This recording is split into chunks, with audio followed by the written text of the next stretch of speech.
Every single year my family told me I ruined Christmas. They said my blue-collar mentality embarrassed them. They said I breathed down their necks. They said I just did not know how to enjoy the holidays. So this year, I finally decided to give them exactly what they had always wanted. I did not show up. But I also did not pay for any of it either. And right at 6 o'clock in the evening, exactly as I had predicted, the relentless phone calls began to pour in. I am Victor Gallagher. I am 77 years old, and for the last 4 decades, my hands have been covered in concrete dust and thick calluses from building Gallagher Construction, right here in Chicago. My late wife Martha and I built a wonderful, solid life from absolute scratch over decades of hard work. For the past 10 years, ever since Martha passed away from us, I have spent upwards of $30,000 every December to rent a luxury ski cabin in Aspen for my family. It was my own foolish way of keeping us all together. My son Brad, who is 48 now, and my daughter Sarah, who is 44, never missed a single trip. But they never missed an opportunity to complain about me either. They would gladly drink the expensive wine I paid for, but they would roll their eyes when I asked them to turn off the lights in empty rooms to save electricity. They mocked my worn-out work boots. They told me I was completely out of touch with the modern world. This year, I simply did not board the private flight I had chartered for them. Instead, I drove exactly 30 miles out of the city limits and parked my heavy truck at a dingy, isolated roadside diner. The snow was falling incredibly outside the diner window, piling up heavily on the hood of my truck. I sat completely alone in a faded, torn vinyl booth, slowly chewing an $8 ham sandwich and drinking a large mug of bitter black coffee. Let me tell you, it tasted better than any 5-star meal I had ever eaten in Colorado. I kept my tired eyes fixed on this greasy wall clock hanging above the cash register.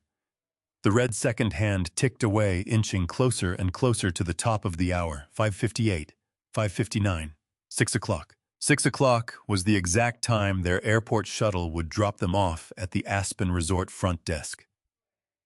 I had done the math perfectly in my head.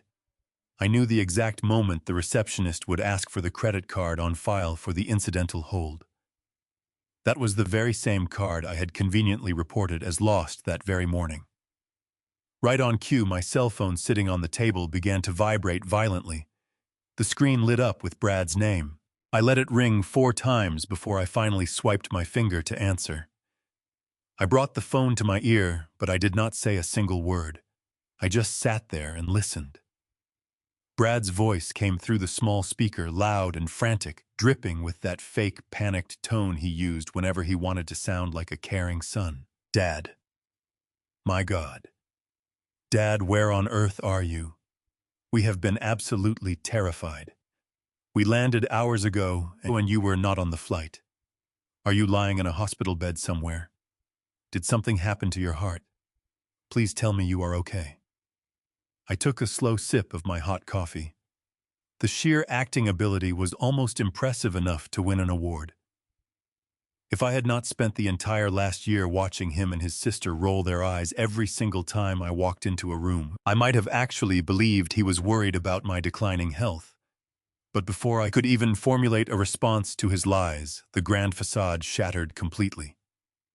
I heard a sudden scuffle on the other end of the line, and then the sharp, grating voice of my daughter-in-law, Victoria. She snatched the phone right out of her husband's hand. She did not even bother keeping up the fake concern for a single second. "Victor," she barked, her voice echoing the absolute entitlement I had grown to despise with all my soul. "The hotel is rejecting your credit card. They are saying the account is locked, or something stupid like that. Fix it right now." The kids are freezing in the lobby, and the manager is looking at us like we are a bunch of homeless vagrants. "You need to call your stupid bank and clear this mess up immediately." I could easily hear the sheer chaos in the background. The sound of expensive luggage rolling across polished marble floors, the loud chatter of confused wealthy tourists, and Victoria huffing in deep frustration. I did not raise my voice at all. I did not yell through the phone. I simply spoke with the calm, heavy exhaustion of an old man who had finally had enough of the disrespect. "I hope you packed very warm coats, Victoria," I said softly, "because I am not fixing anything today. Have a very Merry Christmas." I pulled the phone away from my ear, firmly pressed the bright red button, and ended the call permanently. I could only imagine the look of absolute shock appearing on her perfectly manicured face. I felt a strange and beautiful sense of liberation wash over my entire body. For the first time in 10 long years, I was not going to be their walking ATM machine. I went to the settings on my phone and turned on the Do Not Disturb mode. The screen immediately lit up again with a frantic incoming call from Sarah, but it went straight to my voicemail. I let out a long, heavy sigh and leaned back against the cold vinyl booth. It was finally over. I had finally drawn the line in the sand. I reached into my pocket to pull out a few dollar bills to leave a tip for the hard-working waitress. I was ready to drive back to my empty house in the chilly Chicago suburbs and enjoy the pure peace and quiet of a lonely, uninterrupted holiday. But exactly as I picked up my phone to slide it back into my heavy winter jacket, a notification banner popped up right at the top of the bright screen. It was not another angry text message from my ungrateful children. It was an automated security alert from my personal banking application. I tapped the cold glass screen, squinting my old, tired eyes at the tiny text. What I saw made the blood freeze entirely in my veins. This was absolutely a simple notification about a declined hotel charge in Aspen. This was something far more sinister. It was a massive unauthorized withdrawal of $250,000 from my home equity account. And it clearly told me that the family betrayal ran much, much deeper than just a stolen luxury winter vacation. I sat absolutely frozen in that faded vinyl booth, staring at my glowing phone screen. My thumb hovered over the notification. I expected a standard security alert for the declined hotel hold in Aspen. My bank was usually very cautious about out-of-state charges. When the application finally loaded using the slow internet, the number staring back at me did not belong to a hotel. It was a staggering, catastrophic withdrawal from my home equity line of credit. $250,000 was gone. Poof! Vanished into thin air. I rubbed my eyes, thinking the dim lighting in the diner was playing tricks on my tired vision. I pulled my reading glasses from my chest pocket, praying I had simply misread a decimal point. But the numbers remained exactly the same. The transaction was fully cleared. The money had been drained directly from the equity of the home Martha and I had built with our own bare hands. A cold, heavy weight settled deeply into the pit of my stomach.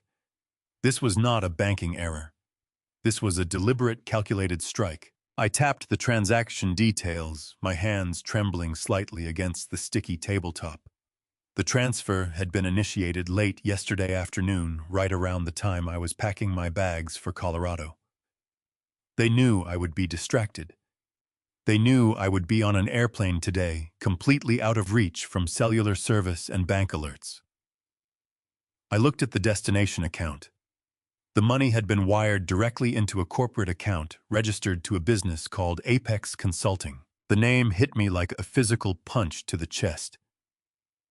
Apex Consulting was the pathetic, failing shell company owned by my son-in-law Mitchell. Mitchell was an overly confident man who had spent the last decade jumping from one failed business venture to another, always funded by Sarah.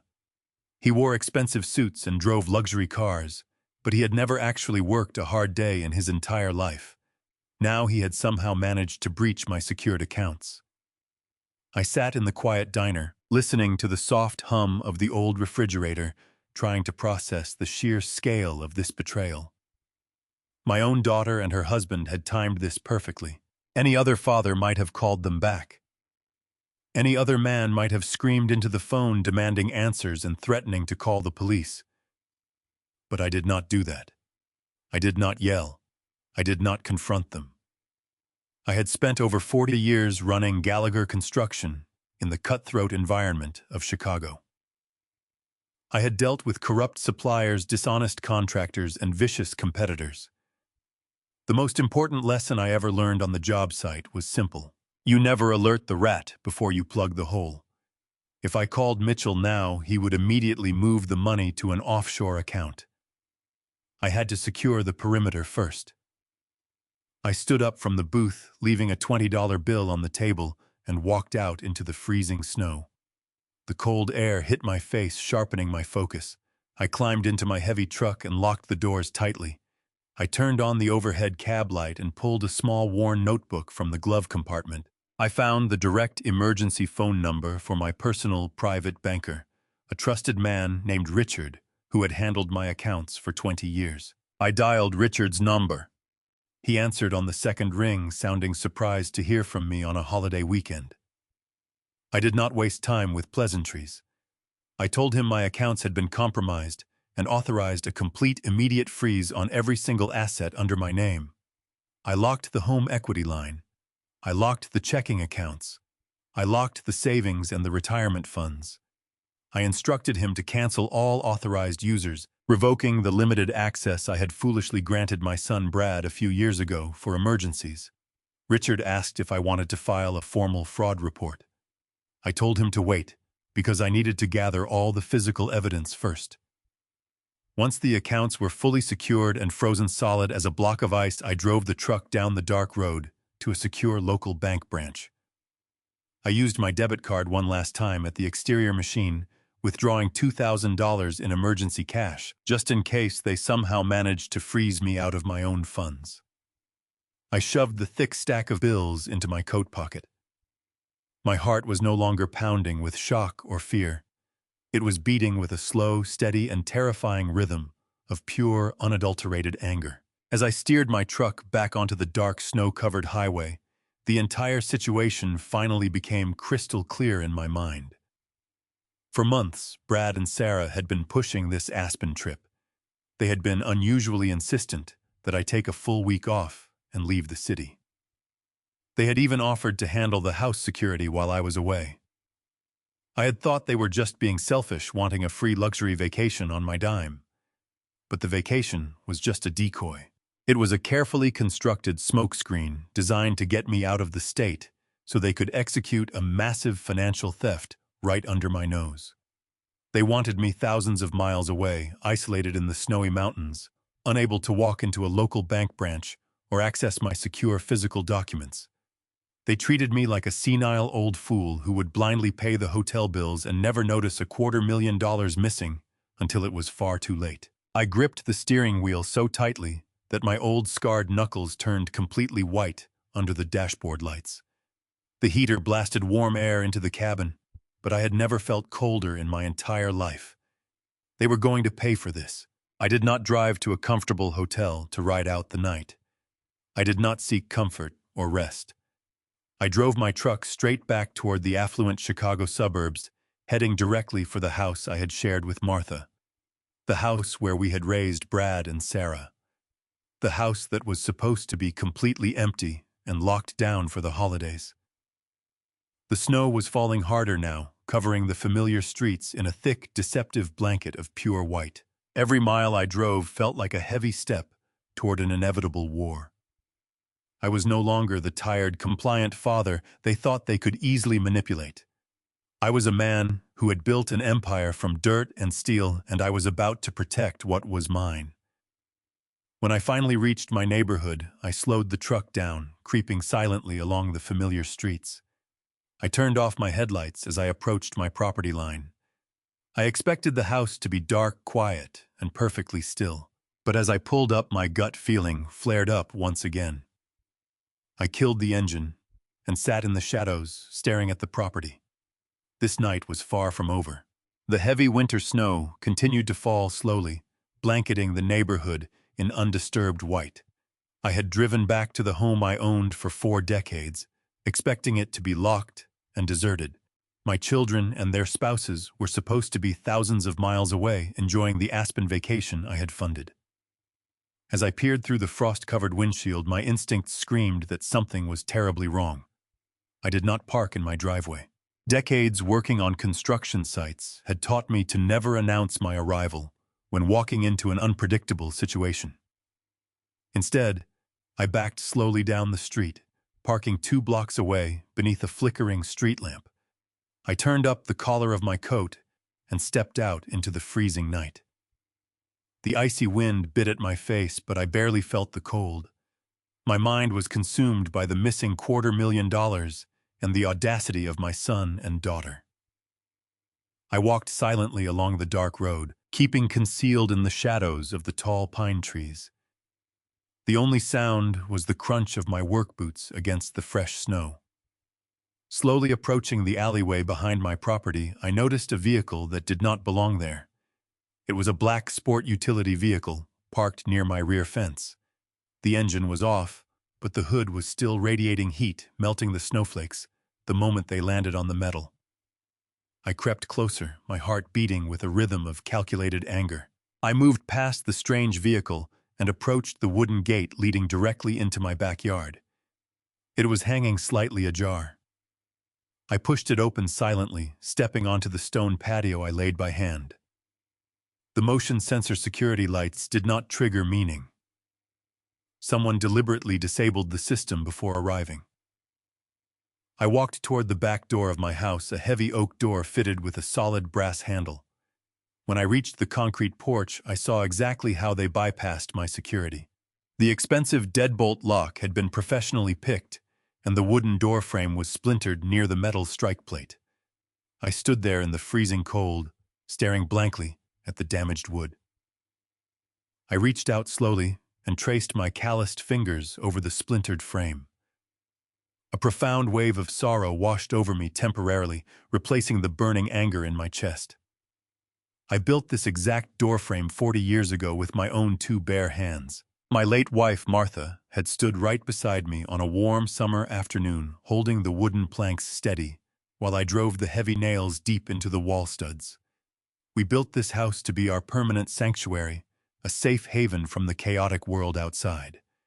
It was the place where we joyfully celebrated birthdays, hosted Thanksgiving dinners, and watched our children grow from innocent infants into adults. Now that sacred space had been violently violated, and I knew deep down that the people responsible were the very children we sacrificed everything to raise. I pulled my hand away from the broken doorframe and reached into the pocket of my winter coat. Before leaving my truck, I had grabbed a solid iron wrench from my toolbox. It was heavy ice cold and reassuringly firm in my tight grip. I did not intend to hurt anyone, but I was not about to walk into an active burglary defenseless. I pushed the back door open, applying steady pressure to prevent the rusty hinges from making even the slightest sound. I stepped into the dark kitchen, pulling the door shut securely behind me. The air inside the house was warm, contrasting sharply with the bitter cold outside. The atmosphere felt incredibly wrong. It felt tainted. I stood perfectly still in the darkness, controlling my breathing, letting my old eyes adjust to the dim light, filtering through the large living room windows. The house was mostly quiet, but then I heard it. A faint, muffled sound coming from the front of the house, specifically from the direction of my private study. It sounded like the rapid shuffling of paper documents and the heavy thud of furniture being dragged across the hardwood floor. Then I heard the sharp click of a camera shutter. I tightened my grip on the wrench and moved slowly down the hallway. I placed my feet carefully on the edges of the floorboards, avoiding the spots I knew would creak under my weight. Every step brought the voices into clearer focus. They were not whispering. They were speaking at a normal conversational volume, operating under the arrogant assumption that they had the house to themselves for the night. I reached the edge of the hallway and peered around the corner into my private study. The warm glow of my antique brass desk lamp illuminated the room. There were 2 men inside. One was wearing a cheap gray suit, holding a professional digital camera with a bright flash. He was systematically walking around the room, taking detailed photographs of my vintage bookshelves, my expensive leather armchairs, and the original oil paintings Martha collected over the decades. The other man was sitting directly behind my personal mahogany desk, casually rummaging through my filing cabinets with no respect. I recognized him instantly. It was David, my son, Brad's corporate assistant at Gallagher Construction. He was a young, ambitious man who had always looked at me with thinly veiled condescension whenever I visited headquarters. Now he was sitting in my chair, invading my personal life with absolute impunity. I pressed my back firmly against the cold hallway wall, keeping myself hidden in the shadows. My mind raced as I watched them operate. This was not a simple robbery. A common thief would be grabbing the silver and the electronics, smashing windows and turning over mattresses. These men were being highly methodical. They were creating an official asset inventory. I realized right then that confronting them with an iron wrench would achieve absolutely nothing. If I chased them out right now, Brad would simply deny any involvement. He would claim David was acting alone, fire the kid to save himself, and find another way to ruin me. I needed indisputable proof of their conspiracy. I needed them to speak their entire criminal plan out loud into the quiet room. I slowly lowered the iron wrench to the floor, placing it silently on the soft carpet. I reached into my coat pocket and pulled out my cellular phone. I unlocked the screen, opened the voice recording application, and pressed the large red button. I held the phone close to my chest, breathing softly, ready to capture every single word of their treachery. The man in the cheap suit adjusted his camera lens and let out a long, frustrated sigh. He muttered something under his breath about the terrible lighting in the room and the absolute absurdity of conducting a formal real estate appraisal in the middle of the night on a holiday weekend. He asked David why this specific property valuation could not simply wait until normal business hours on Monday morning. I held my breath in the dark hallway, keeping the microphone of my cellular phone pointed directly toward the open door of the study. David chuckled. It was a cold and highly arrogant sound that made my stomach turn. He leaned back in my heavy leather chair and propped his expensive shoes right on top of my mahogany desk. He tossed another confidential file into an open briefcase on the floor. He told the appraiser that Brad needed this entire process expedited immediately, without any delays. David explained that the family was completely out of town in Colorado right now, making this the only safe window of opportunity to survey the property without any interference. The appraiser paused his camera and asked why interference would even be a problem if the homeowner was his own father. The response David gave him chilled me straight down to my very bones. David confidently stated that the old man was rapidly showing severe signs of dementia. He said I was becoming incredibly forgetful, paranoid, and highly aggressive toward my own family members. He told the appraiser that immediately after the Christmas holiday, concluded my son and daughter were officially enacting an involuntary psychiatric hold. He even used the specific medical code, calling it a 5150. David boasted that Brad already had the full power of attorney documents, completely drawn up and notarized by a sympathetic lawyer. They just needed me locked inside a secure medical facility so they could quickly list the house on the real estate market by the first week of January. I stood perfectly still in the freezing shadows of my own home. My mind began to race backward, analyzing the last 12 months of my life through this horrifying new lens. Over the past year, Brad and Sarah had constantly complained about my memory. If I misplaced my truck keys for a single minute, Sarah would dramatically sigh and ask if I needed to see a brain specialist. If I repeated a story at the dinner table, Brad would share a concerning look with his wife and loudly point out that my mind was clearly slipping. They constantly moved items around my kitchen when I was not looking, making me question my own sanity when I could not find my daily medication or my reading glasses. I had genuinely believed they were just being overly critical and annoying. I thought they simply lacked the basic respect required to treat an aging father with a little bit of common decency. I never once imagined it was a highly calculated campaign of psychological manipulation. They were actively gaslighting me. They were methodically building a long-term medical narrative to justify stealing my freedom. Every single time they provoked me into an argument, every time they made me lose my temper at a family gathering, they were just gathering evidence to prove to a judge that I was an aggressive, unstable threat to myself. They did not just want my money.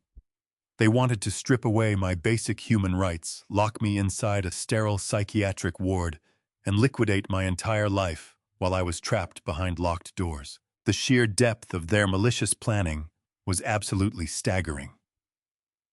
My own flesh and blood viewed my freedom as nothing more than an inconvenient obstacle to their financial greed.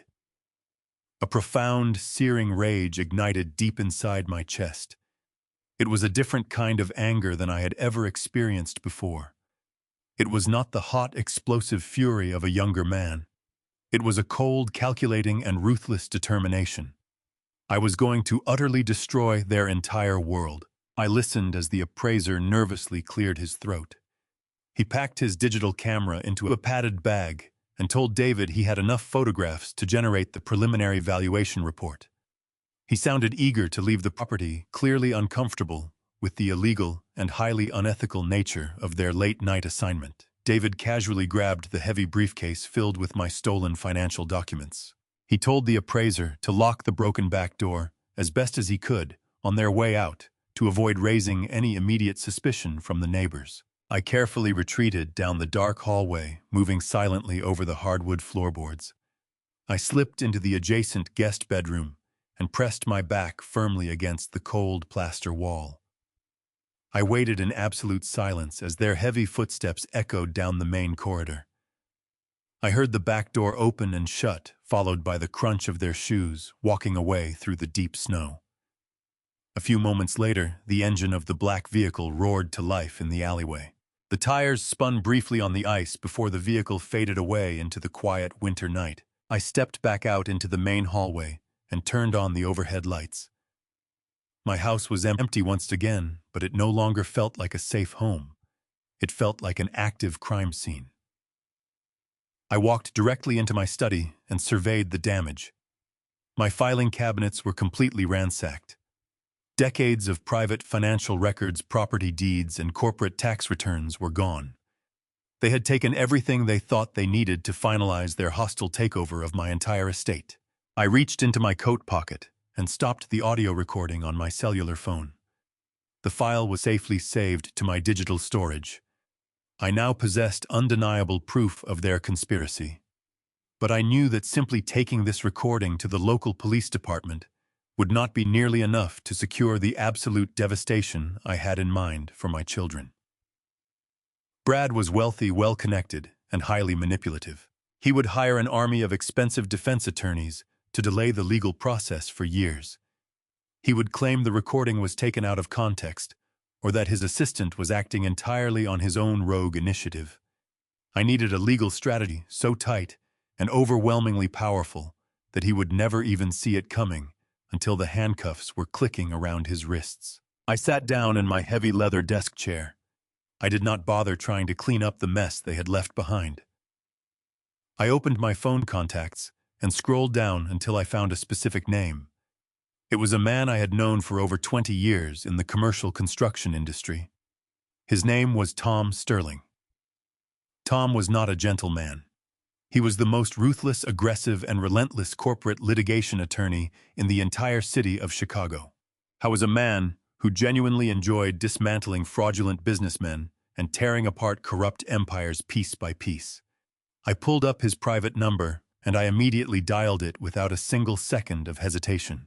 The morning sun rose slowly over the freezing city of Chicago, casting a pale, blinding light across the thick layers of fresh snow.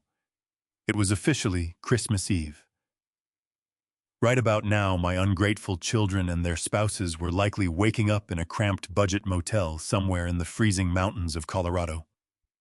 I imagined them huddled together in a cheap room that smelled heavily of stale cigarette smoke and industrial cleaning supplies, furiously dialing my disconnected phone number. They were completely stranded, locked out of my bank accounts, and entirely stripped of the luxurious holiday they had planned to enjoy on my dime. I felt absolutely no sympathy for their plight. While they were busy fighting with indifferent hotel front desk clerks over declined credit cards, I was stepping off a quiet private elevator onto the top floor of a downtown skyscraper. I walked straight through the heavy glass double doors of the most formidable corporate litigation firm in the entire state of Illinois. Tom Sterling was already waiting for me in his massive corner office. Tom was an incredibly imposing figure, a man who wore expensive tailored suits but possessed the cold, calculating eyes of a seasoned street fighter. He did not celebrate holidays when there was a war to be won.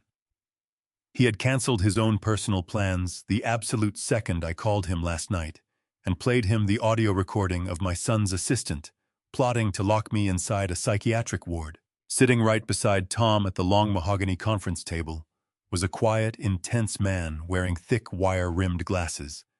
This was Gregory, Tom's personal forensic accountant.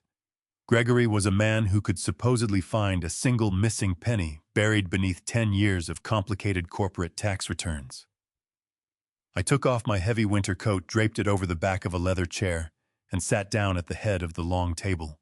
The sheer gravity of the situation began to weigh heavily on my chest as I watched Gregory open his sleek silver laptop and connect directly to the main secure servers of Gallagher Construction. Looking at the familiar blue and gold company logo, glowing brightly on his computer screen, a profound wave of sorrow and regret washed over me. I had built that entire company from nothing but absolute dirt-cheap lumber and sheer willpower. For nearly 40 years, I woke up long before dawn, strapped on my steel-toed boots, and poured my own literal blood and sweat into every single foundation we laid. I knew the name and face of every foreman, every bricklayer, and every union carpenter on my payroll. We were a massive, profitable family. But exactly 3 years ago, I made the single greatest mistake of my entire life. My joints were aching badly, and the cold winter mornings were becoming much harder to endure. Brad had recently finished his expensive Master of Business Administration degree at a prestigious university. He came to me with slick presentation folders, colorful financial charts, and a silver tongue. He told me it was finally time for me to step back and enjoy the fruits of my labor.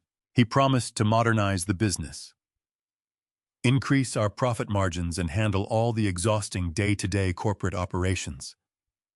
I looked at his expensive degrees and his tailored suits, and I foolishly chose to trust his polished education over my own calloused, battered hands. I handed my son the keys to my kingdom. I handed him the absolute trust of a father who simply wanted to see his boy succeed in this difficult world. And in return, he used that very same power to methodically plan my total destruction. I sat quietly in the glass-walled office, drinking a cup of strong black coffee while Tom and Gregory worked in complete silence. The only sounds in the large room were the rapid rhythmic tapping of Gregory's fingers flying across his computer keyboard and the soft hum of the city traffic far below the thick windows. Hours seemed to pass in the blink of an eye. The bright morning light slowly shifted into a dull gray afternoon. I watched Gregory's face closely. He was opening file after file, cross-referencing the company's operating accounts with our main payroll ledgers, vendor invoices, and international material supply orders. His eyes narrowed intensely behind his thick glasses. The quiet tapping of his keyboard suddenly stopped. He leaned closer to the bright screen, his brow furrowing in deep, genuine confusion. He clicked his mouse a few times, pulling up a series of highly complex banking spreadsheets that meant absolutely nothing to my tired eyes. He highlighted a long column of numbers in bright yellow and silently turned the laptop screen toward Tom. I watched as Tom leaned forward, resting his elbows on the polished mahogany table. The ruthless attorney stared at the highlighted numbers for a very long time. The confident, aggressive posture he usually maintained slowly evaporated, replaced by a look of sheer, unadulterated disbelief. He took off his reading glasses and rubbed the bridge of his nose, exhaling a long, slow breath that completely shattered the silence of the room. Tom slowly turned his head to look directly at me. The expression on his face was incredibly grim, lacking any trace of his usual professional detachment. He did not look like a lawyer preparing for a standard corporate lawsuit. He looked like a doctor preparing to deliver a terminal diagnosis to a completely unsuspecting patient. He folded his hands together on top of the desk and cleared his throat. I felt a sudden freezing cold shiver quickly run straight down my tired spine.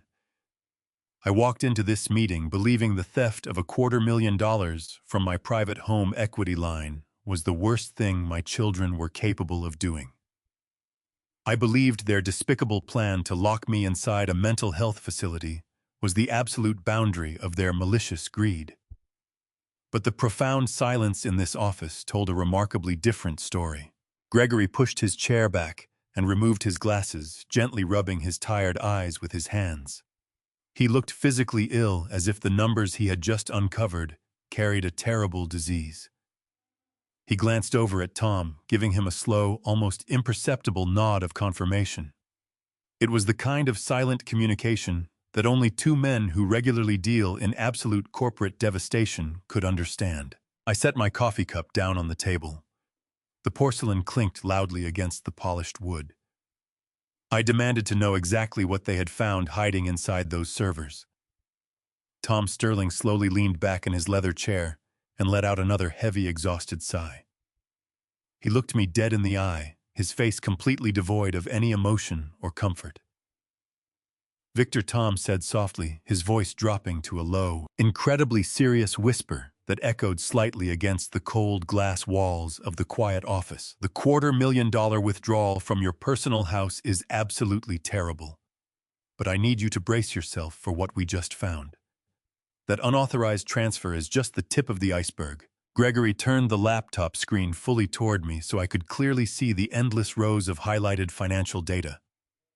He pointed his pen at a series of massive wire transfers leaving the primary operating accounts of Gallagher Construction. I leaned closer to the bright screen, my eyes tracing the long list of outgoing payments. Over the past 14 months, my son Brad had systematically drained $1,200,000 directly from the corporate funds. My heart skipped a heavy beat. I asked Gregory where all that money had gone, hoping against hope there was some logical business explanation. Gregory adjusted his thick glasses and delivered the crushing reality. The funds were not used for buying raw materials or paying our hard-working union contractors. Brad had funneled the corporate money through a complex web of hidden shell accounts to cover his massive personal gambling debts. He had been losing hundreds of thousands of dollars betting on professional sports syndicates and playing high-stakes card games in underground casinos. But the theft did not stop at the casino doors. Gregory pulled up a secondary spreadsheet showing the routing numbers for my daughter-in-law Victoria. A significant portion of the stolen company funds had been heavily diverted to finance her outrageously luxurious lifestyle. The money I had earned through 40 years of backbreaking physical labor had been spent on designer handbags, lavish spa retreats, and absurdly expensive country club memberships. My son was bleeding my life's work completely dry to keep his demanding wife draped in diamonds and to feed his own destructive gambling addiction. I sat entirely motionless in my chair, feeling a sickening mixture of profound disappointment and boiling anger. I had trusted Brad to manage the family empire with honor and integrity. Instead, he treated his corporate accounts like his own personal piggy bank, stealing directly from the very foundation I had built for him. I slowly looked up from the glowing computer screen and stared at Tom. I told my lawyer that the situation was an absolute nightmare, but at least Sarah and Mitchell were not involved in the corporate theft. Tom let out a heavy sigh and shook his head slowly. He opened a thick manila folder resting on the mahogany table and slid a crisp white document directly in front of me. He told me to look very closely at the signature line on the bottom of the page. It was a legally binding contract for a personal maritime loan from a major national bank. The total amount borrowed was $300,000, specifically designated for the purchase of a luxury yacht. I scanned the borrower information and saw the names of Sarah and Mitchell printed clearly at the top. But when I looked at the bottom of the document, my breath caught in my throat. My own signature was scrawled across the guarantor line. I traced the ink with my trembling index finger. It was an incredibly convincing forgery, mimicking the exact loops and sharp angles of my handwriting. Tom explained that Sarah and Mitchell possessed terrible credit scores and massive credit card debts. No legitimate bank would ever lend them $300,000 for a luxury boat based on their own financial merits. So they maliciously bypassed the banking restrictions by forging my signature and illegally tying the massive debt directly to my personal Social Security number. If they ever stopped making the monthly payments, the bank would immediately come after my personal retirement accounts and my remaining properties to satisfy the massive debt. My own daughter had proudly smiled in my face at Sunday dinners while secretly chaining a massive financial anchor around my tired neck. The sheer scale of their coordinated betrayal was absolutely overwhelming. They were not simply greedy children waiting patiently for their inheritance. They were actively dismantling my entire life while I was still drawing breath. I asked Tom why they were moving so aggressively right now during the final weeks of the year. Why had they suddenly orchestrated this elaborate plan to send me to the snowy mountains of Colorado while they picked the locks on my back door? Gregory closed his laptop and provided the terrifying answer. Gallagher Construction was officially scheduled for a massive, comprehensive financial audit during the second week of January. A major external accounting firm had been hired to review all corporate ledgers before we submitted our annual tax returns to the federal government.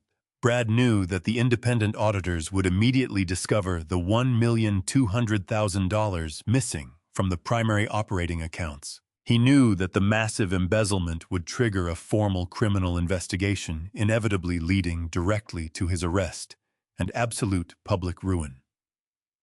I was a desperate man trapped in a corner of his own making, and the rapidly approaching January audit was the ticking clock threatening to destroy his entire world.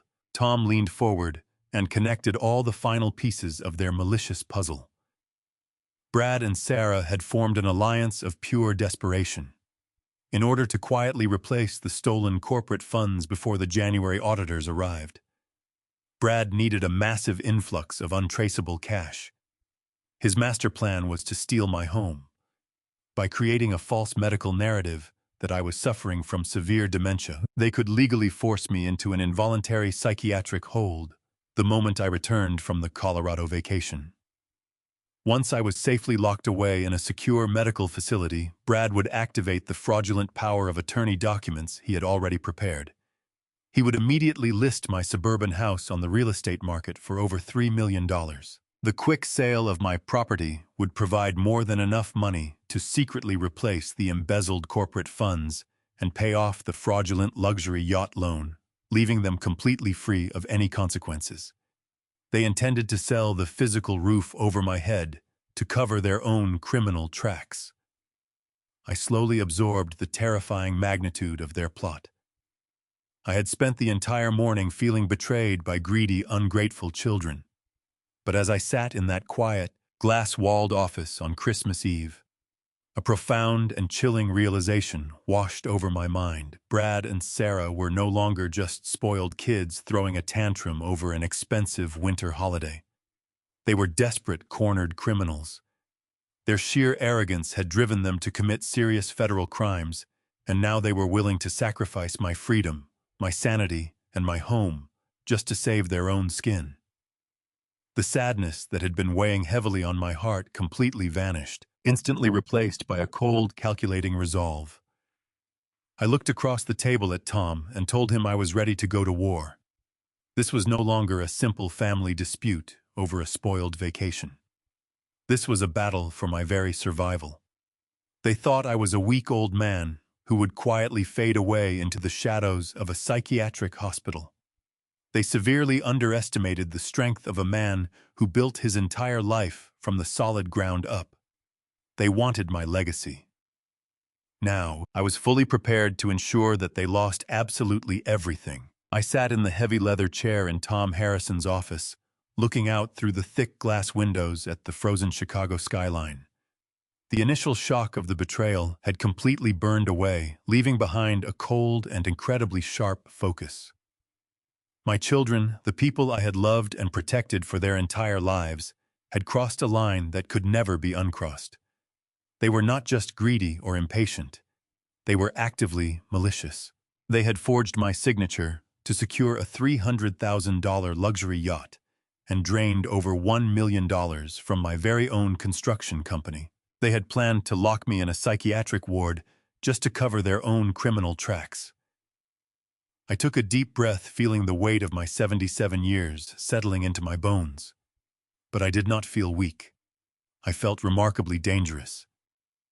Tom sat across the mahogany table, organizing the massive stacks of printed financial documents. He looked at me with a serious expression and asked how I wanted to proceed. He suggested that we could easily file a civil lawsuit, freeze Brad and Sarah out of the corporate accounts entirely, and immediately reclaim the stolen funds back. He told me we could force them into bankruptcy and take everything they owned without ever involving the police. It would keep the family name out of the local newspapers and avoid a public scandal. Most wealthy families in our position would choose that exact path.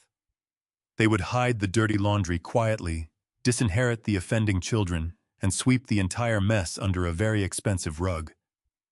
But I did not want to sweep anything under a rug. I did not care about protecting our family name or saving them from public embarrassment. My children had operated under absolute arrogance. They believed that because it was a private family business, the worst possible consequence would be a stern talking to and a simple slap on the wrist.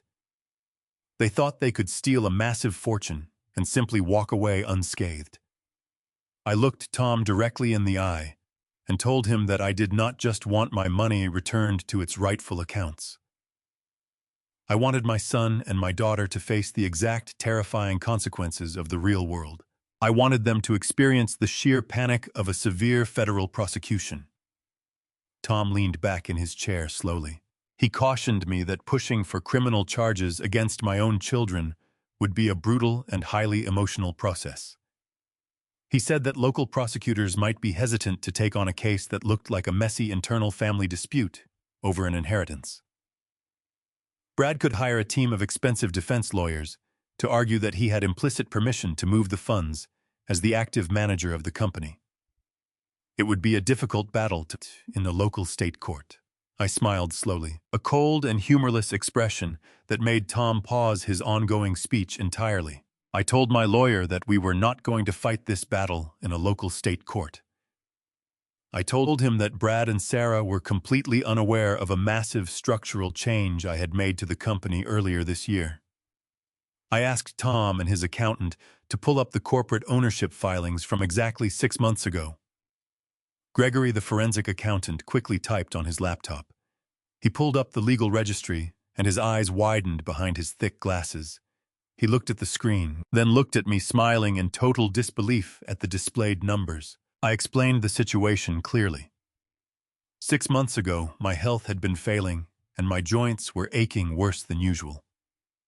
I had started thinking deeply about the ultimate legacy of the construction company. I knew that Brad was running the daily operations, but I also knew that the true heart and soul of the business were the hard-working men and women who poured the concrete, framed the houses, and operated the heavy machinery. I wanted to ensure that their futures were completely secure, regardless of what happened to me or my greedy children. So I took immediate, quiet action. Without telling Brad or Sarah a single word about it, I had quietly hired an independent legal firm to establish an employee stock ownership plan. I officially transferred 40% of the entire construction company directly into a protected retirement trust for my loyal workers. It was my way of giving back to the people who had actually helped me build my wealth over the past 4 decades. The company was no longer a purely private family asset. Nearly half of the corporate equity now legally belonged to the employees. Tom dropped his gold pen onto the mahogany desktop. The sharp click echoed loudly in the quiet office. He stared at me, the realization of what I had just revealed washing over his face. He began to piece the legal implications together, his voice growing louder and more animated with every single word. Tom explained the devastating reality of the situation. When Brad systematically embezzled that $1,200,000 from the primary operating accounts, He did not just steal from his aging father. He did not just misappropriate private family funds, because 40% of those accounts legally belonged to the employee stock ownership plan entirely. Brad had stolen directly from a federally protected worker pension fund.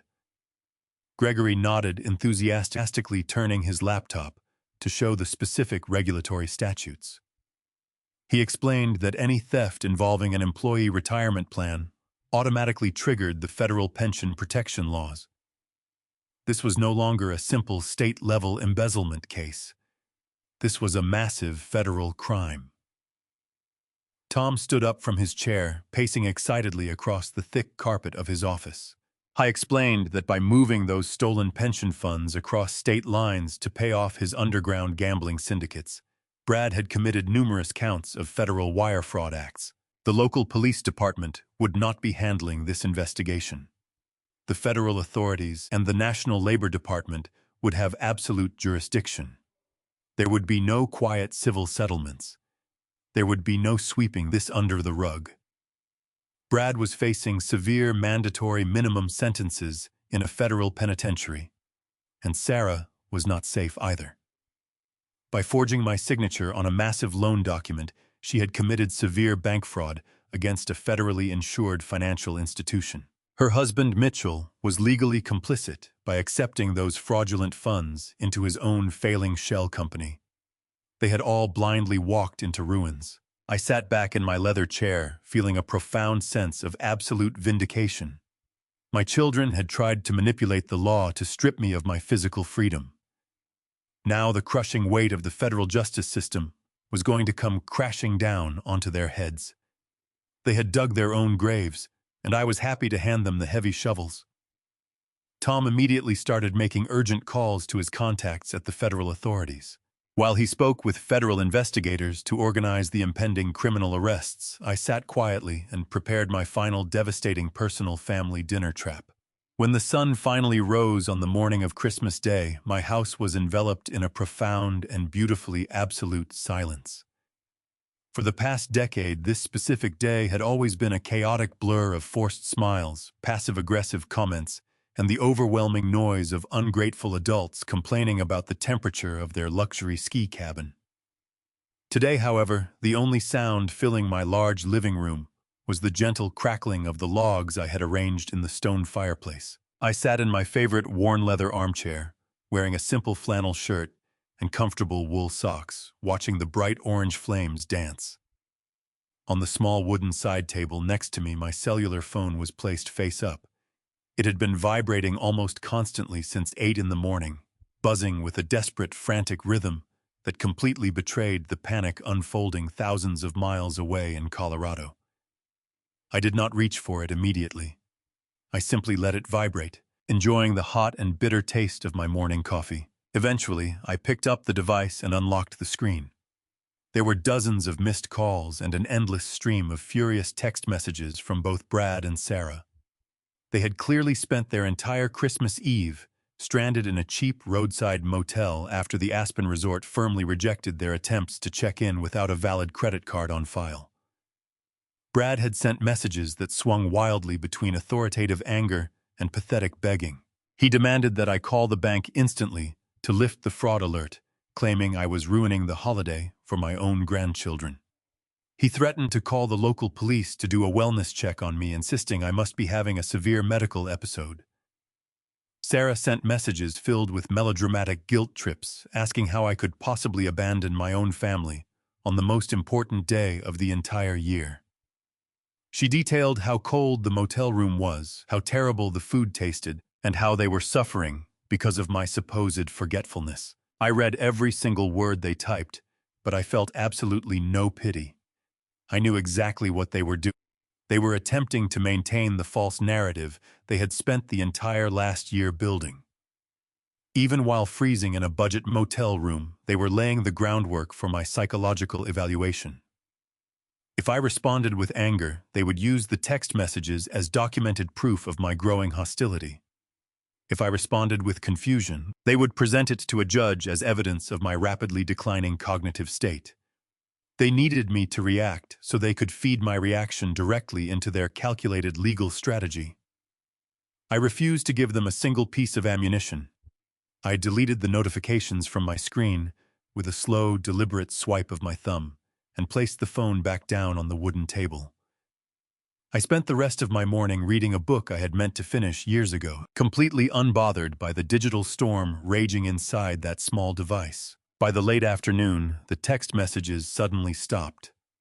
The silence lasted for about an hour before the phone chimed with a new notification. It was a single voicemail message from Sarah. I pressed the play button and lifted the phone to my ear, listening closely to the audio. Her voice trembled with forced emotion. She was crying, drawing in ragged breaths between her words to make herself sound incredibly distressed and heartbroken. She sobbed into the microphone, telling me that they had decided to cut their trip completely short.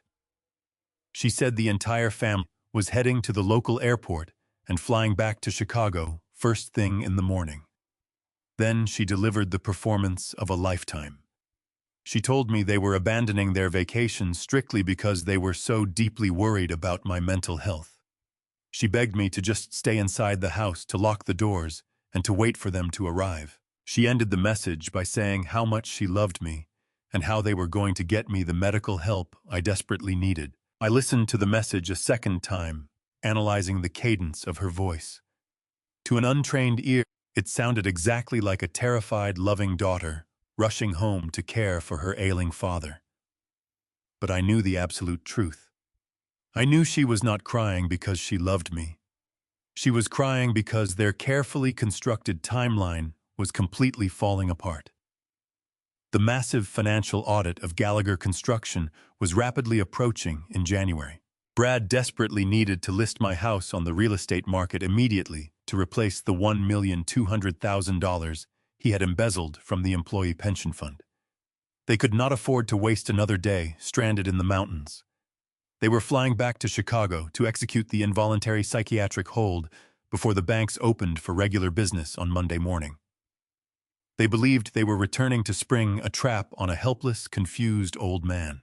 They had absolutely no idea that they were walking directly into a federal minefield I had meticulously laid out for them.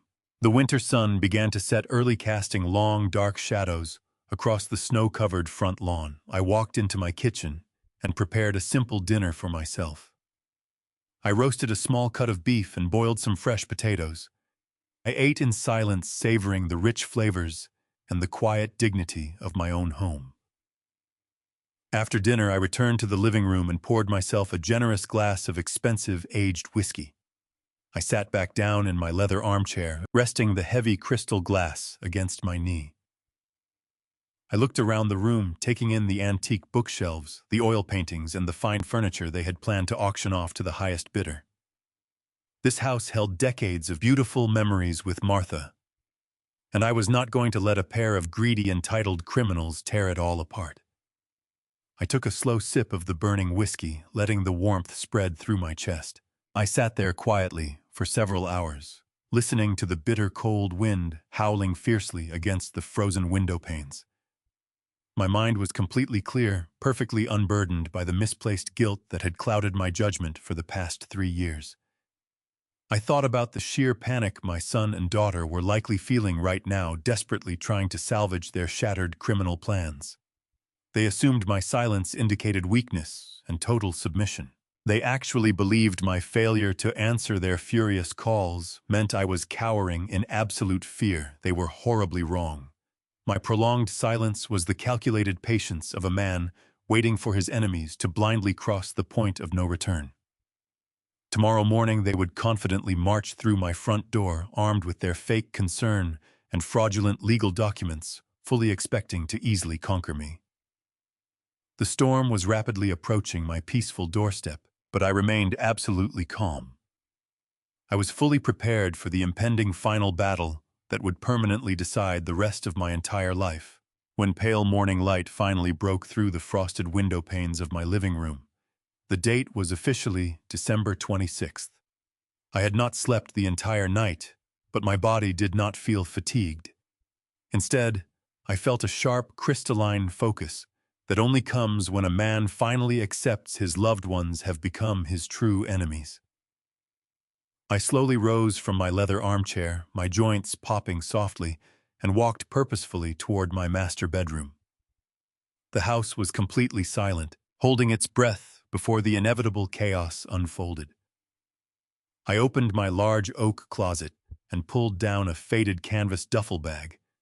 It was the same rugged bag I used to carry my tools to construction sites 40 years ago, back when my hands were covered in wet cement. I walked over to the wooden nightstand and carefully picked up a silver-framed photograph. It was a picture of my late wife, Martha, smiling brightly on a summer afternoon, her hair blowing in the wind. I stared at her beautiful face, feeling a familiar ache in my chest. I silently apologized to her memory for what I was about to do, knowing deep down she would understand. Martha never tolerated liars, and she certainly never raised thieves. I wrapped the silver frame in a soft wool sweater and placed it into the duffel bag. Next, I reached into the top drawer of my heavy wooden dresser and pulled out a small, tattered piece of cardboard. It was my original Carpenter Union card, stained with old grease and faded sweat. That small card represented honest labor, unbreakable solidarity, and the genuine value of a hard day of work. I slipped the card into the side pocket, zipping it shut. I was packing these specific items because I was fully prepared to walk out of this house today. In my trap, this building would cease to be a home. It would become a monument to my family's ultimate failure. I carried the duffel bag into the living room and placed it quietly by the front door. I walked into the kitchen and filled my old glass coffee pot with freezing tap water. I scooped dark grounds into the filter and flipped the switch, listening to the familiar gurgling sound. The smell of strong roasted coffee filled the cold air, providing a brief, comforting illusion of normalcy. I poured a large mug, drinking the scalding liquid black, letting the heat radiate through my chest. I walked over to the front window and gently pulled back the fabric curtain. The suburban street outside was completely deserted, buried under a thick layer of pristine white snow. The neighborhood was still peacefully sleeping off the exhaustion of the holiday festivities. I checked the heavy gold watch strapped tightly to my left wrist. It was exactly 7 o'clock in the morning. Tom Sterling was notoriously punctual, and today would absolutely be no exception to his rules. Less than 10 minutes later, the quiet stillness of the freezing morning was broken by the steady hum of car engines approaching. 2 dark, unmarked sedans slowly turned the corner and rolled down my snow-covered street. They did not park in my front driveway, perfectly avoiding any obvious display that might alert my children upon their arrival. Instead, the vehicles carefully navigated down the back alley behind my property, parking directly behind the tall wooden privacy fence. I set my coffee mug down, walked to the back door, and unlocked the heavy brass deadbolt. The freezing air rushed into the warm kitchen as I pulled the damaged door open. 4 men stepped onto my concrete patio, their boots crunching softly against the freshly fallen snow. Tom Sterling was the first to cross the threshold, wearing a thick overcoat and a grim, determined expression. He nodded silently to me, his cold eyes scanning the interior of my kitchen. Right behind Tom was a tall, heavily built man carrying a thick leather briefcase. Tom introduced him in a low whisper as Special Agent Miller, an investigator from the Federal Department of Labor. The investigator offered a firm handshake, his demeanor radiating an intense authority. Following closely behind were 2 local plainclothes police officers, their badges faintly visible beneath their winter jackets. They stepped inside and closed the broken back door, sealing the freezing air outside.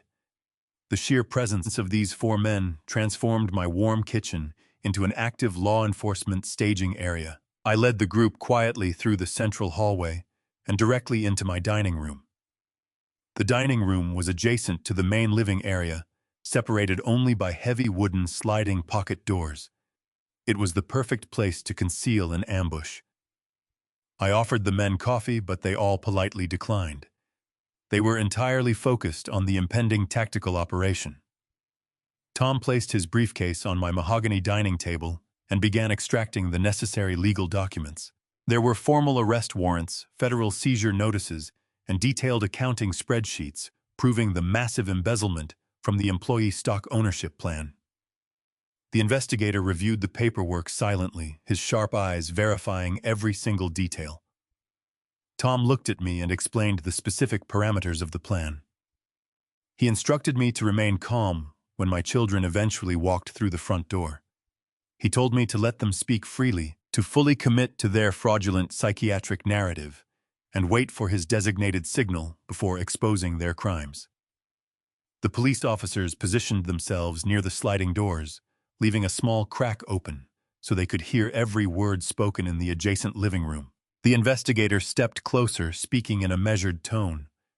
He warned that situations involving family members often became incredibly volatile.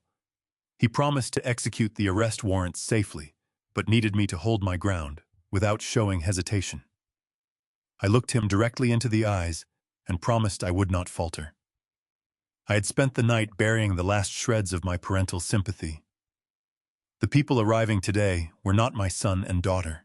They were desperate criminals trying to steal my own life entirely. We waited in the tense, suffocating silence of the dark dining room for over 1 full hour. The only sound was the rhythmic ticking of the grandfather clock standing in the main hallway. The anticipation was incredibly heavy, pressing down on my chest like a physical weight. I stood perfectly still near the dining table, listening intently to the quiet rustling of the police officers adjusting their tactical gear. Every passing minute felt like a grueling eternity. Then, entirely, without warning, the profound silence of the winter morning was violently shattered. The loud, aggressive screech of heavy rubber tires skidding fiercely across the icy pavement echoed down the quiet suburban street. A vehicle had just forcefully turned into my front driveway, accelerating far too quickly for the dangerous winter conditions. The engine revved loudly before being cut off. Heavy car doors violently slammed shut in rapid succession, ringing clearly through the freezing winter air. The massive storm that I had been patiently waiting for had finally arrived directly at my own front doorstep today. The heavy oak front door of my house did not just open. It was violently shoved inward, slamming against the interior wall with a deafening crash that shook the framed photographs hanging in the foyer. The freezing winter wind rushed into the warm living room, bringing with it a chaotic flurry of snow and the loud, furious voices of my own children. They stormed across the threshold like an invading army, entirely ignoring the basic decency of wiping their snow-covered boots on the welcome mat. Brad led the charge, his face flushed red, with a mixture of blistering cold and barely contained rage.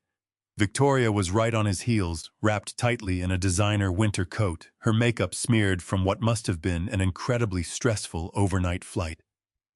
Sarah and Mitchell filed in behind them, looking equally exhausted and miserable. Their expensive vacation clothes were wrinkled, and their normally perfectly styled hair was a disheveled mess. They looked exactly like people who had spent the last 36 hours trapped in a cheap motel and a crowded airport terminal. But what caught my immediate attention was not the furious state of my family members. It was the fifth person who walked through my front door. He was a tall, slender man, wearing a sleek, tailored suit that looked entirely out of place for a casual holiday morning. His hair was slicked back with expensive gel, and he carried a black leather medical bag tightly in his right hand. He had the smooth, calculated look of a professional who was completely accustomed to doing very dirty work for very wealthy clients. I stood perfectly still in the center of my living room, my arms resting casually at my sides. I maintained a posture of absolute calm, standing just a few feet away from the heavy sliding pocket doors that concealed my lawyer and the federal investigators. I waited for my son to make his first move. Brad stopped dead in his tracks the moment he saw me standing there. For a fraction of a second, the raw, unfiltered fury in his eyes was blinding. He was staring at the man who had purposefully stranded him in the freezing mountains and single-handedly ruined his meticulously planned holiday. But then, as if a director had suddenly called for action on a movie set, his entire demeanor shifted. The aggressive anger vanished instantly, replaced by a mask of profound, desperate concern. He rushed forward, dropping his heavy travel bag onto the floor and held his hands up in a gesture of peaceful surrender. "Dad." "Thank God we finally found you, Brad," exclaimed his voice trembling with a perfectly rehearsed tone of panic. He took another step closer, treating me as if I were a fragile, unpredictable animal that might bolt at any given moment. "We have been absolutely sick with worry for the past 2 days. You are totally confused right now, Dad. You did not get on the flight. You randomly canceled all of your credit cards, and you just vanished into thin air. We had to abandon our entire Christmas vacation and fly back on a terrible commercial flight just to make sure you were safe." I watched his performance with a detached, clinical fascination. It was a masterclass in psychological manipulation. If a random neighbor had walked into the house at this exact moment, they would have seen a deeply loving son desperately trying to care for a severely compromised father. Victoria chimed in from the doorway, wiping a fake tear from her eye. "Victor, you scared us half to death. You are clearly having some kind of severe episode. You need immediate help. We are here to help you get better." I did not respond. I simply let my silence stretch across the room, forcing them to fill the quiet void with their treacherous lies. Sarah stepped out from behind her brother, pointing a trembling finger toward the stranger in the tailored suit. "Dad." "This is Dr. Evans," she said, her voice dripping with artificial sweetness and deep pity. "He is a highly respected private psychiatrist, and he is a very good personal friend of Mitchell. We asked him to come here today to evaluate you in the comfort of your own home. We just need to make sure your mind is functioning properly." Brad nodded vigorously in agreement, stepping aside to let the doctor move into the center of the living room. Dr. Evans offered me a practiced, condescending smile. He set his black leather medical bag on my coffee table and unbuttoned his suit jacket. "Hello, Victor," the doctor said softly, speaking to me with the slow, exaggerated articulation one might use when addressing a toddler or a very slow child. "Your family has told me all about your recent behavior. Wandering off, forgetting your travel plans, experiencing sudden bursts of paranoia regarding your finances. These are very common symptoms for a man of your advanced age. There is absolutely nothing to be ashamed of here. We simply need to take you to a secure private facility right now so we can run a few basic cognitive tests and get your medications properly adjusted." The audacity of their coordinated plan was truly breathtaking. They had brought a corrupt, paid-off medical professional directly into my living room to rubber stamp my loss of freedom. They wanted to drag me out of my own house on a Sunday morning, lock me behind the reinforced doors of a psychiatric ward, and permanently strip away my legal capacity to govern my own life and finances. They were staring at me with hungry, impatient eyes, waiting for me to argue, waiting for me to yell, waiting for me to provide them with the exact hostile reaction they needed to legally justify putting me in a straitjacket. I remained completely silent, my facial expression entirely blank. My unexpected lack of resistance seemed to confuse them greatly. Mitchell, standing near the front door, finally grew impatient with my stoic behavior. He sneered, openly aggressively, taking 3 large strides across the living room carpet. "Look, old man, we do not have all day to play these games," Mitchell said sharply, dropping the polite family facade entirely. "You are going to go with Dr. Evans right now, whether you like it or not. Do not make us physically force you outside and throw you into the back of the transport vehicle." Mitchell reached out aggressively, his hand lunging forward to grab my right arm and physically pull me toward the front door. He vastly underestimated the physical strength of a man who spent 40 years hauling heavy steel and pouring industrial concrete. The absolute second his fingers brushed against my warm flannel shirt, my deeply ingrained survival instincts instantly took over. I raised my left arm and delivered a brutally fast, heavy slap to his wrist. The sharp, cracking sound of bone striking bone echoed loudly through the entire house. Mitchell yelped in genuine pain, stumbling backward and clutching his stinging hand against his chest. I stepped forward, closing the short distance between us, and glared deeply into his shocked, wide-watering eyes. I did not back down or apologize for striking him. I simply stood my ground, letting the heavy silence fill the room, as Mitchell cradled his throbbing wrist against his chest. He looked at me with a mixture of absolute shock and genuine fear, finally realizing that I was not the frail, compliant old man they had spent the entire year attempting to create. Brad immediately seized the opportunity to weaponize my self-defense. He pointed a trembling finger at me and looked directly at the private psychiatrist. Brad loudly declared that my violent physical outburst was absolute proof of my rapidly deteriorating mental condition, claiming I had become a dangerous threat to my own family members. Victoria gasped dramatically, stepping behind her husband and clutching her expensive coat as if she were genuinely terrified of my presence in the room, acting as if her life was now in severe and immediate danger. Dr. Evans cleared his throat and stepped cautiously into the center of the living room, placing his sleek black medical bag on the wooden coffee table. He held his hands up in a slow, pacifying gesture, treating me exactly like a volatile patient who was completely disconnected from reality. He offered me a warm, practiced smile that completely failed to reach his cold, calculating eyes.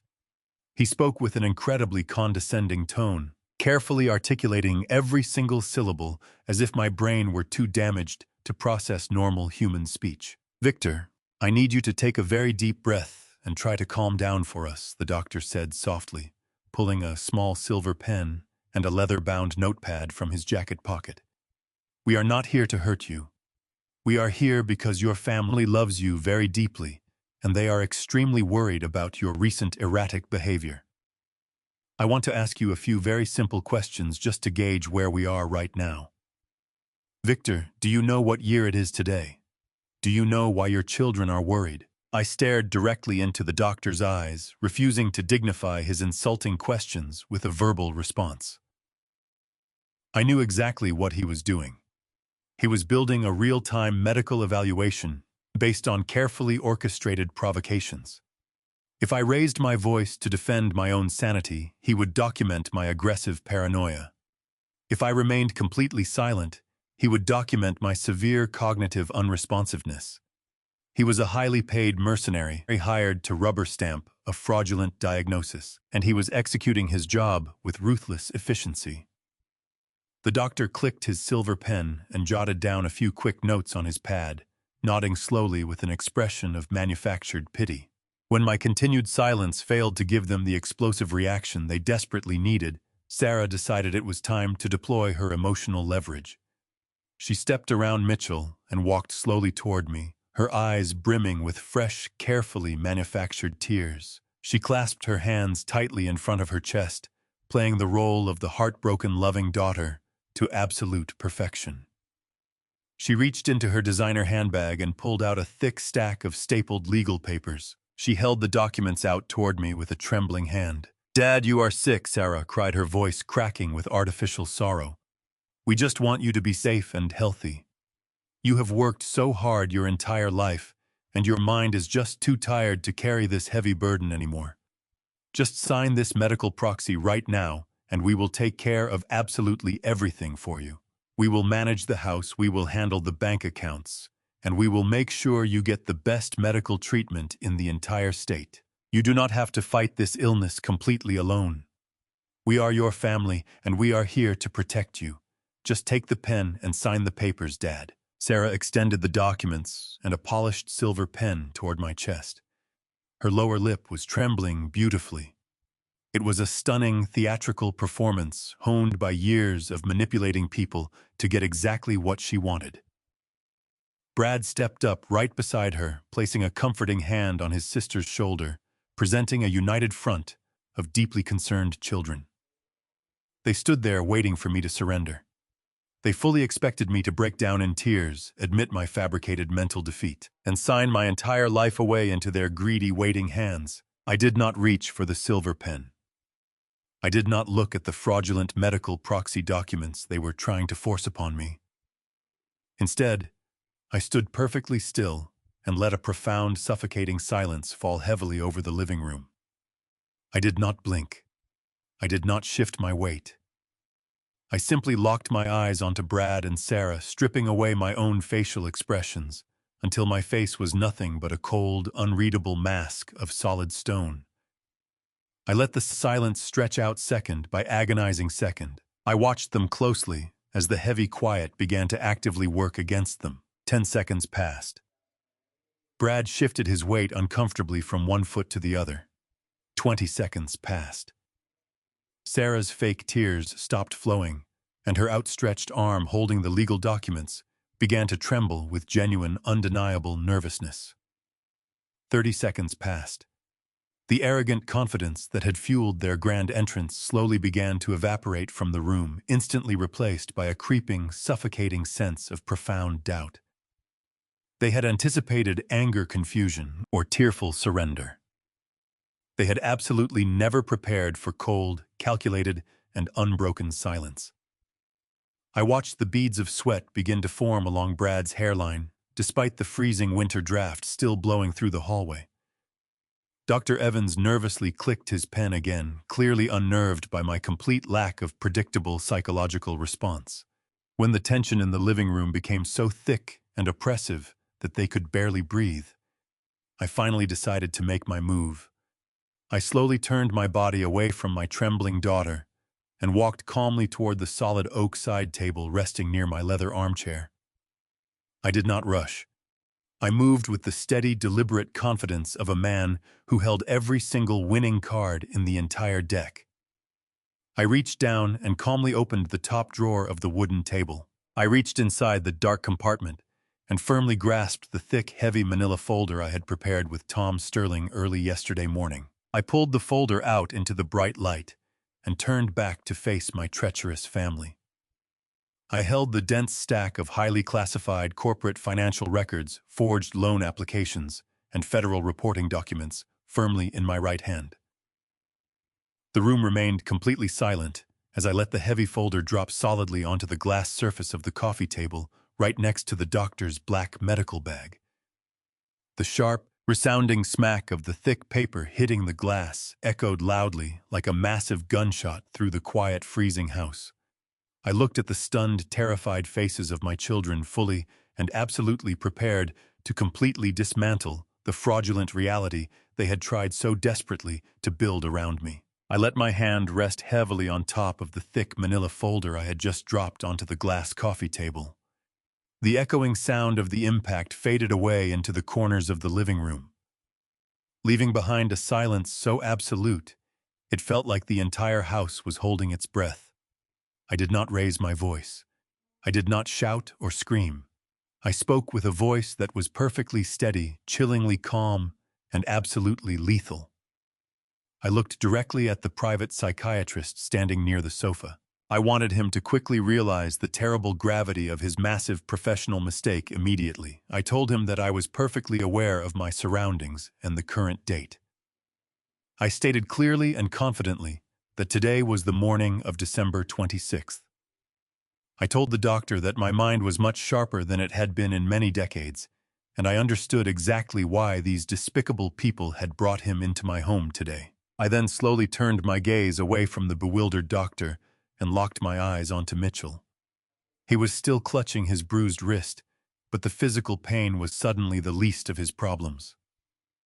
I told Mitchell that I knew exactly what he was doing on the afternoon of Christmas Eve, while I was supposedly packing my bags for a flight to Colorado. I told him that I knew he had initiated an unauthorized withdrawal of $250,000 directly from my home equity line of credit. I stated the exact name of his failing shell company, Apex Consulting, and detailed the precise routing numbers he had used to steal my money. I watched as his jaw dropped open. He looked as though the floor beneath his expensive shoes had just crumbled into dust. He tried to stammer out a denial, but his vocal cords completely failed him. Without missing a single beat, I smoothly shifted my piercing gaze over to my daughter.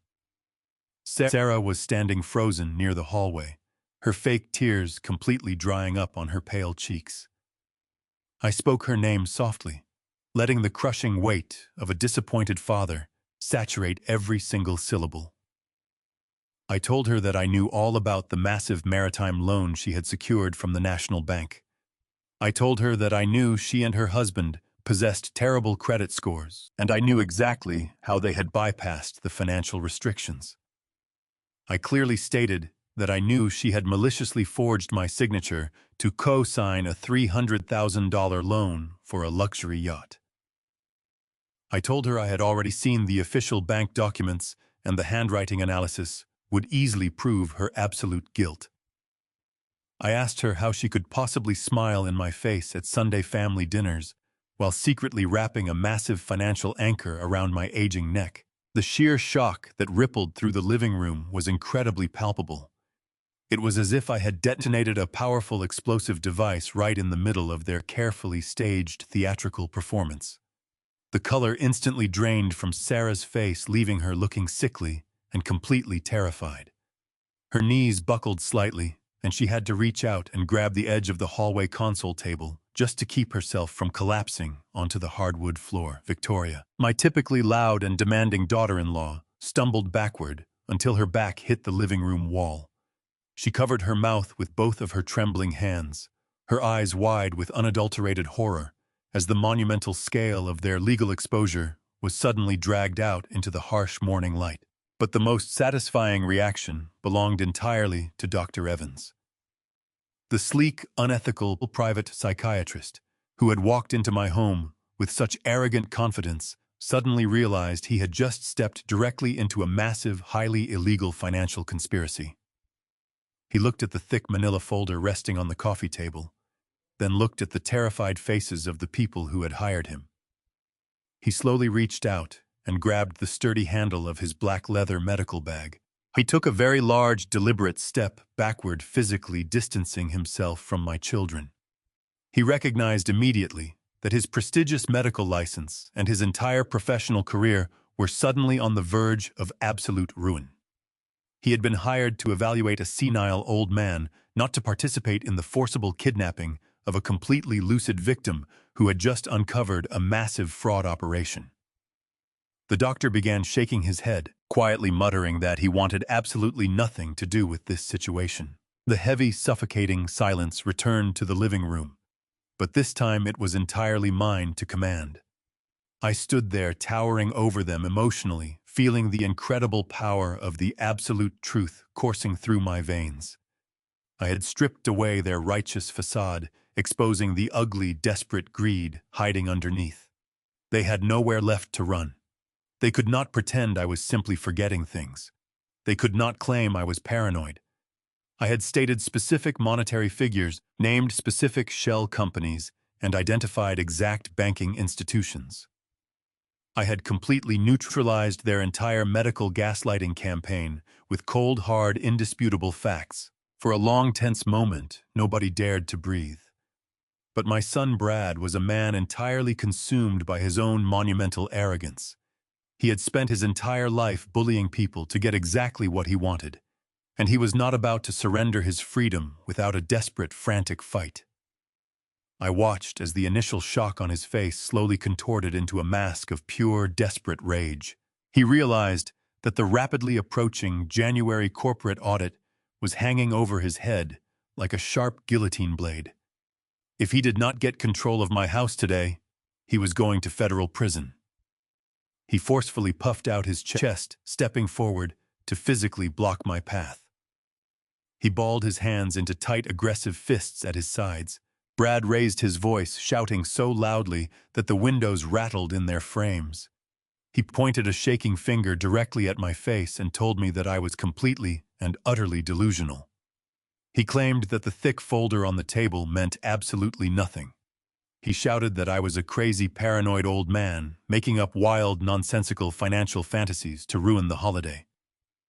He looked desperately at the retreating psychiatrist, commanding the doctor to step forward and do his job. Brad insisted that my accusations were just further proof of my severe cognitive decline and hostile paranoia.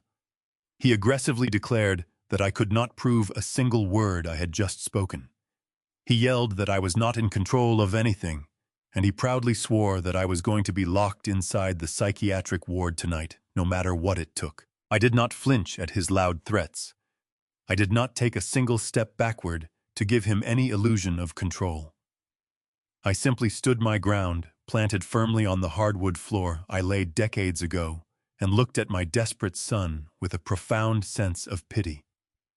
He was screaming blindly into the void, completely unaware that his loud, arrogant confession was currently being recorded and monitored by the federal authorities waiting patiently in the very next room. He genuinely thought he could still intimidate me with loud noises, empty threats, and aggressive physical posturing. He thought his imposing presence was enough to break my mental resolve. But I was no longer just a tired father dealing with a disobedient, spoiled child. I was the sole architect of his impending destruction, and he had just unknowingly walked directly onto the fatal trapdoor I had meticulously built for him. Brad stood in the center of my living room, breathing heavily like a cornered animal. He looked at the thick manila folder resting on the glass coffee table, and then he looked back at me. The veins in his neck were visibly bulging against the collar of his expensive winter coat. For his adult life, he relied on his loud voice and physical size to bend people to his will. He had bullied his subordinates, manipulated his sister, and treated his aging father like an ignorant nuisance. Now, faced with a man who refused to break under his pressure, the last threads of his composure snapped. He took a heavy step forward, invading my personal space, completely abandoning any pretense of being a worried son. He told me that I was a stubborn, ungrateful old fool who simply did not understand how the real modern world operated. He paced back and forth across the hardwood floor, his voice growing louder and more frantic with every sentence. He shouted that he had given the best years of his life to Gallagher Construction, modernizing a pathetic company I stubbornly refused to drag into the 21st century. He claimed that he was the sole reason the business was currently generating massive profits, completely ignoring the 4 decades of grueling physical labor I had endured to lay the actual foundation. Brad glared at me with an expression of pure hatred. He said I was a terrible father who was never actually present during his childhood. He yelled that I spent my entire life married to concrete and steel, leaving my children to raise themselves in a lonely suburban house. He told me my money was the only thing I was good for, and that I owed him every penny of that corporate wealth as compensation for my failure as a parent. The sheer venom pouring out of his mouth was revealing. He did not see me as a human being. He did not see me as a man who had sacrificed his own physical health to put food on his table and pay for his expensive private education. He saw me as a biological bank account that had severely overstayed its welcome.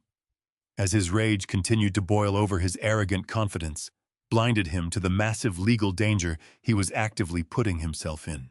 He pointed a shaking finger directly at the thick folder on the table. He screamed that he did not care what banking documents I had managed to find.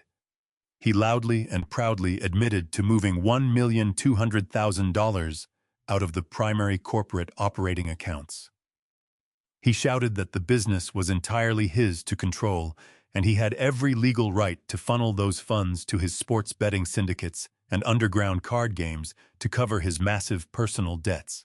He aggressively confessed that he had authorized the withdrawals, arrogantly declaring that he was the chief executive officer, and he answered to absolutely nobody. Sarah and Victoria watched him in absolute horror, realizing that he was openly confessing to a massive financial crime right in front of the private psychiatrist. But Brad was far too deep into his own narcissistic rage to stop his destructive rant. He turned his furious gaze back to me, taking another aggressive step forward until we were standing chest to chest. He proudly admitted his entire master plan without a single ounce of shame. He yelled that he was going to throw me into a locked psychiatric facility today, list my expensive house on the real estate market tomorrow, and use the profits to quietly replace the missing company funds before the external auditors arrived in January. He screamed that I was a useless relic of the past, stubbornly hoarding wealth that I was too old and too stupid to properly enjoy. He puffed out his chest, completely blinded by his own towering sense of entitlement, and delivered the final, damning words that would seal his absolute fate. He shouted at the top of his lungs that it did not matter if he took the money from the company accounts or from the sale of my house. He screamed that it was his rightful inheritance anyway, and he was simply taking it a few years early. The profound silence that followed his massive screaming confession was incredibly thick and utterly suffocating. The sheer magnitude of his spoken words hung heavily in the warm air of the living room. Sarah slowly sank down onto the edge of the leather sofa, burying her pale face in her trembling hands. She knew exactly what her brother had just done.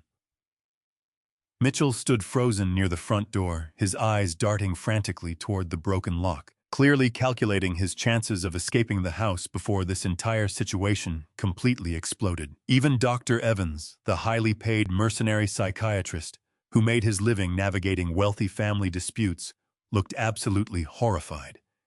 He slowly zipped his black medical bag closed and quietly stepped backward toward the hallway, desperately trying to erase his own presence from the unfolding disaster. Brad stood before me, chest heaving, his face slick with sweat, breathing heavily after unloading the dark, ugly truth he had harbored for years. He looked immensely proud of himself. He truly believed his aggressive, intimidating rant had finally broken my spirit. He waited for me to lower my head in shame, expecting me to surrender to his overwhelming physical presence and his twisted, entitled logic. He thought he had just won the ultimate victory. I did not lower my head. I did not step away. I simply looked at my son, observing the pathetic, desperate man he had chosen to become. All the years of expensive education, all the luxury cars and all the tailored suits could not hide the fundamental weakness rotting inside his core. He had built his entire identity on stolen money and fragile arrogance. I felt a profound sense of closure wash over my tired mind. For months I had agonized over the heartbreaking reality of losing my family. I had deeply mourned the death of the loving relationship I thought we shared.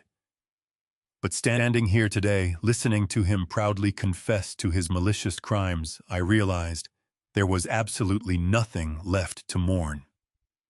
The son I had loved and protected was completely gone, replaced by a ruthless predator who viewed his own father as nothing more than an obstacle to his personal wealth. A slow, cold smile began to form on my lips. It was not a smile of joy, but a smile of absolute, chilling finality. I looked directly into his furious, confident eyes, completely destroying his arrogant illusion of control. I spoke with a quiet, lethal calmness that carried through the silent room. I told him he was absolutely right about one thing. I told him that the company and the wealth had indeed been his rightful inheritance. I let the words hang in the air for a brief second, watching a brief flicker of triumphant satisfaction flash across his sweating face. Then I delivered the devastating reality. I told him that it was his inheritance until exactly 6 months ago. The words hung in the air like a physical weight pressing down on the center of the living room. Brad blinked slowly, completely failing to comprehend the meaning of my statement. His arrogant posture faltered for just a fraction of a second, as his brain struggled to process the timeline I had just given him. 6 months ago meant nothing to him because he had spent the last half-year completely consumed by his own gambling debts and his desperate attempts to cover his tracks. He opened his mouth to shout another insult, fully prepared to dismiss my words as the rambling nonsense of a senile old man. But before he could draw the breath to speak, the heavy wooden pocket doors separating the living room from the formal dining room began to slide apart. The sound of the solid oak doors gliding along their metal tracks was incredibly loud in the otherwise suffocating silence of the house. Brad snapped his head to the side, his eyes widening in absolute confusion as the gap between the doors grew wider. Sarah gasped sharply, taking a sudden step backward until her spine collided with the edge of the leather sofa. Mitchell froze entirely, his hand still clutching his bruised wrist, his survival instincts suddenly screaming at him that something had gone terribly wrong. Victoria let out a low, trembling whimper, her hands flying up to cover her mouth, as the shadows in the dining room gave way to the bright morning light flooding in from the front windows. Tom Sterling stepped through the open doorway first. He was dressed in a pristine navy blue suit, his posture radiating the cold, ruthless authority of a man who spent his entire life destroying corrupt empires. He held a thick stack of formal legal documents in his left hand, and his eyes locked directly onto my son, with the calculating gaze of an apex predator. Right behind Tom was the towering figure of Special Agent Miller from the Federal Department of Labor. The investigator wore a dark overcoat and carried a profound sense of absolute, undeniable power. Following closely behind the federal agent were two local plainclothes police officers, their utility belts heavily loaded with tactical gear and polished steel handcuffs gleaming under the living room lights. The sudden appearance of law enforcement inside my private home struck my family like a massive bolt of lightning. The arrogant, untouchable world they had constructed for themselves shattered into a million irreparable pieces in the blink of an eye. Brad physically stumbled backward, his expensive leather shoes slipping awkwardly against the smooth hardwood floor. He looked at Tom Sterling, a man he recognized from local business magazines as the most devastating corporate litigator in the city, and then he looked at the police officers. The belligerent fury that had fueled his screaming confession just moments ago evaporated, instantly replaced by a pale, sickening mask of pure, unadulterated terror. He tried to speak, but only a pathetic, breathless croak escaped his throat. Special Agent Miller stepped past Tom Sterling and positioned himself squarely in the center of the living room. He moved with a calm, deliberate speed that commanded absolute attention. He reached into the inner pocket of his heavy winter coat and pulled out a small black leather wallet. With a swift, practiced motion, he flipped the wallet open, flashing a bright gold federal badge that caught the ambient light of the room. The metallic gleam of the badge seemed to suck the remaining oxygen straight out of the air. The private psychiatrist, Dr. Evans, let out a terrified gasp and pressed himself completely flat against the far wall, desperately trying to merge with the wallpaper to avoid the impending legal explosion. Brad Gallagher, the investigator, said, his voice deep, resonant, and carrying the full, crushing weight of the United States federal government. "You are under arrest for multiple counts of federal wire fraud and the gross embezzlement of corporate funds." Brad shook his head frantically, his hands rising into the air in a pathetic gesture of denial. He stammered that there must be some kind of massive misunderstanding. He claimed that he was the chief executive officer of a private family business, and that any movement of internal funds was simply an administrative matter that could easily be resolved with a civil conversation. He begged the officers to listen to him, insisting that the money he took was his own future inheritance. Agent Miller did not even blink at the desperate lies. He closed his badge and slipped it back into his coat pocket. He looked at Brad with an expression of absolute disgust. He informed my son that 6 months ago, 40% of Gallagher Construction was legally transferred into an employee stock ownership plan. He stated with chilling clarity that the $1,200,000 Brad had methodically funneled into offshore gambling syndicates was not private family money. He had stolen directly from a federally protected worker pension fund under the strict regulations of the Employee Retirement Income Security Act. The investigator explained that stealing from a protected union pension was a severe federal crime that carried mandatory minimum sentences in a federal penitentiary. The absolute finality of the words spoken by the investigator struck Brad like a physical blow to the stomach. His jaw literally dropped open, his mouth hanging slack, as the catastrophic reality of his situation finally penetrated his towering arrogance. He was not going to face a polite civil lawsuit. He was not going to negotiate a quiet settlement behind closed doors. He was going straight to a federal prison. His knees buckled, and he collapsed heavily onto the edge of the glass coffee table, completely unable to support his own body weight. He stared blankly at the hardwood floor, his mind short-circuiting as his entire life crumbled into dust. Victoria shattered the quiet room with a piercing, hysterical scream. She realized in that exact moment that her luxurious lifestyle, her expensive country club memberships, and her designer clothes were all entirely funded by stolen federal pension money. She fell to her knees on the expensive imported rug, weeping loudly and aggressively, pulling at her own hair. She screamed that she had absolutely no idea where the money came from, instantly attempting to throw her own husband completely under the bus to save herself from the impending federal indictments. Sarah stood paralyzed near the sofa, her face entirely devoid of color. She was hyperventilating, taking short, ragged breaths as she watched the federal investigator pull a pair of heavy steel handcuffs from his belt. While the rest of my family panicked, Mitchell made one cowardly move. He realized his shell company was deeply implicated. He turned toward the open front door, taking 3 rapid steps toward the exit. He severely underestimated the police officers. The taller plainclothes officer lunged across the entryway carpet and grabbed Mitchell firmly by the thick collar of his winter coat. With a powerful jerk, the officer yanked Mitchell backward, slamming him hard against the wooden wall. I stood perfectly still, watching the destruction of the people who tried to steal my life. The sheer chaos that erupted inside my once peaceful living room was a spectacle of absolute devastation. The local police officers did not hesitate for a single second after Special Agent Miller delivered the formal federal charges. The taller officer, who had just pinned Mitchell against the wooden wall, swiftly spun him around, forcing his arms behind his back. The sharp metallic click of heavy steel handcuffs ratcheting tightly around Mitchell's wrists echoed sharply over the sounds of panic. Mitchell let out a pathetic, high-pitched gasp, his previous arrogant bravado completely melting away into cowardly submission. He did not fight back at all. He simply went entirely limp, allowing the officer to bodily drag him toward the center of the room. Brad was no longer screaming about his rightful inheritance. The towering, intimidating figure he always tried to project had completely collapsed inward. The second plainclothes officer approached him with purposeful, unyielding strides. Brad pressed his back against the edge of the brick fireplace, his chest heaving with rapid, shallow breaths.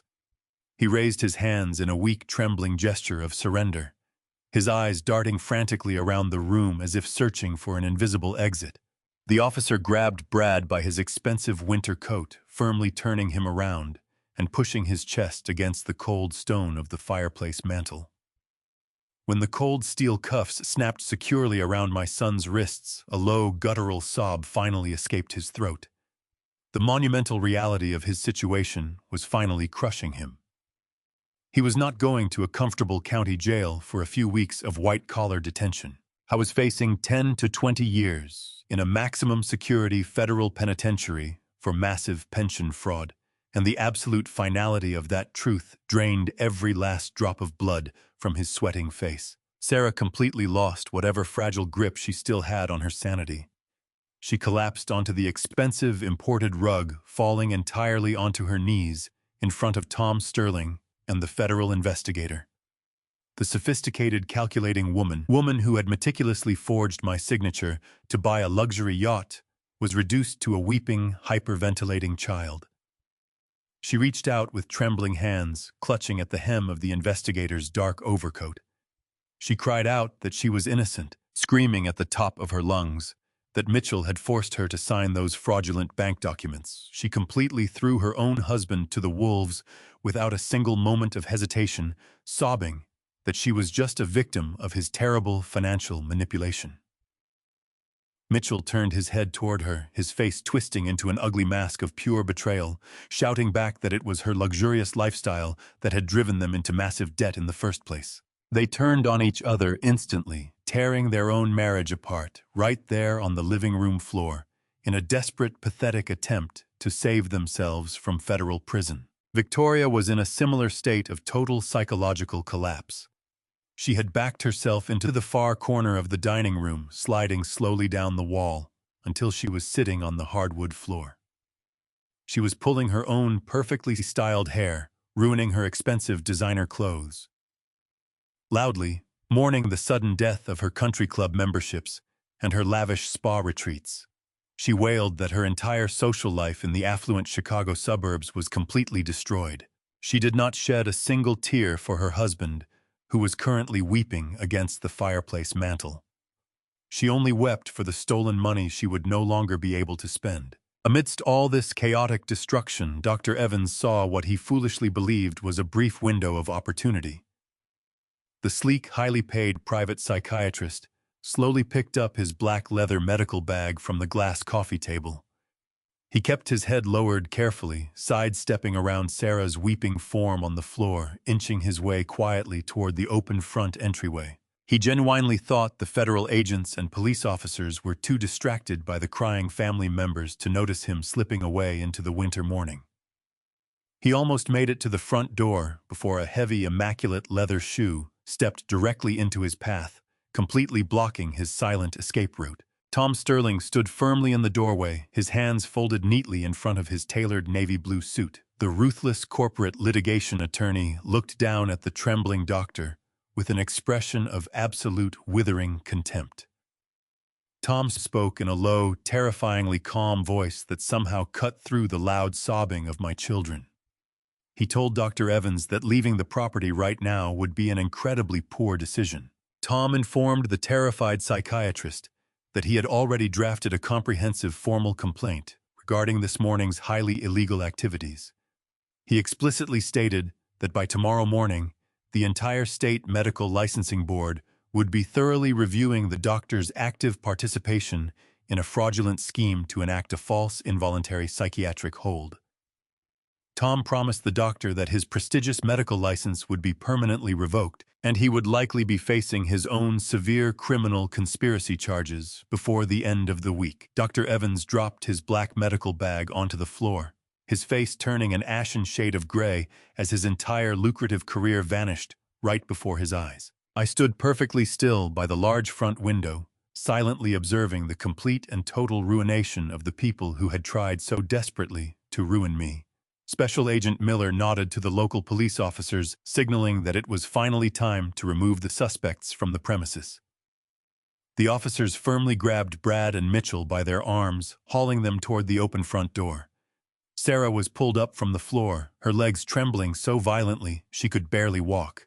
Victoria followed closely behind her, still sobbing uncontrollably into her designer coat. I stepped closer to the doorway, letting the freezing winter wind wash over my face as they were led outside. The thick, pristine snow in my front yard was quickly trampled under their heavy boots. They were marched in a slow, pathetic line towards the unmarked police sedans, waiting in the cold alleyway.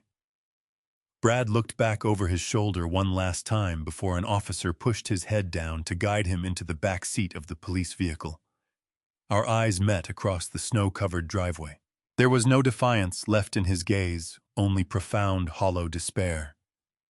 I did not offer him a comforting smile or a look of angry triumph.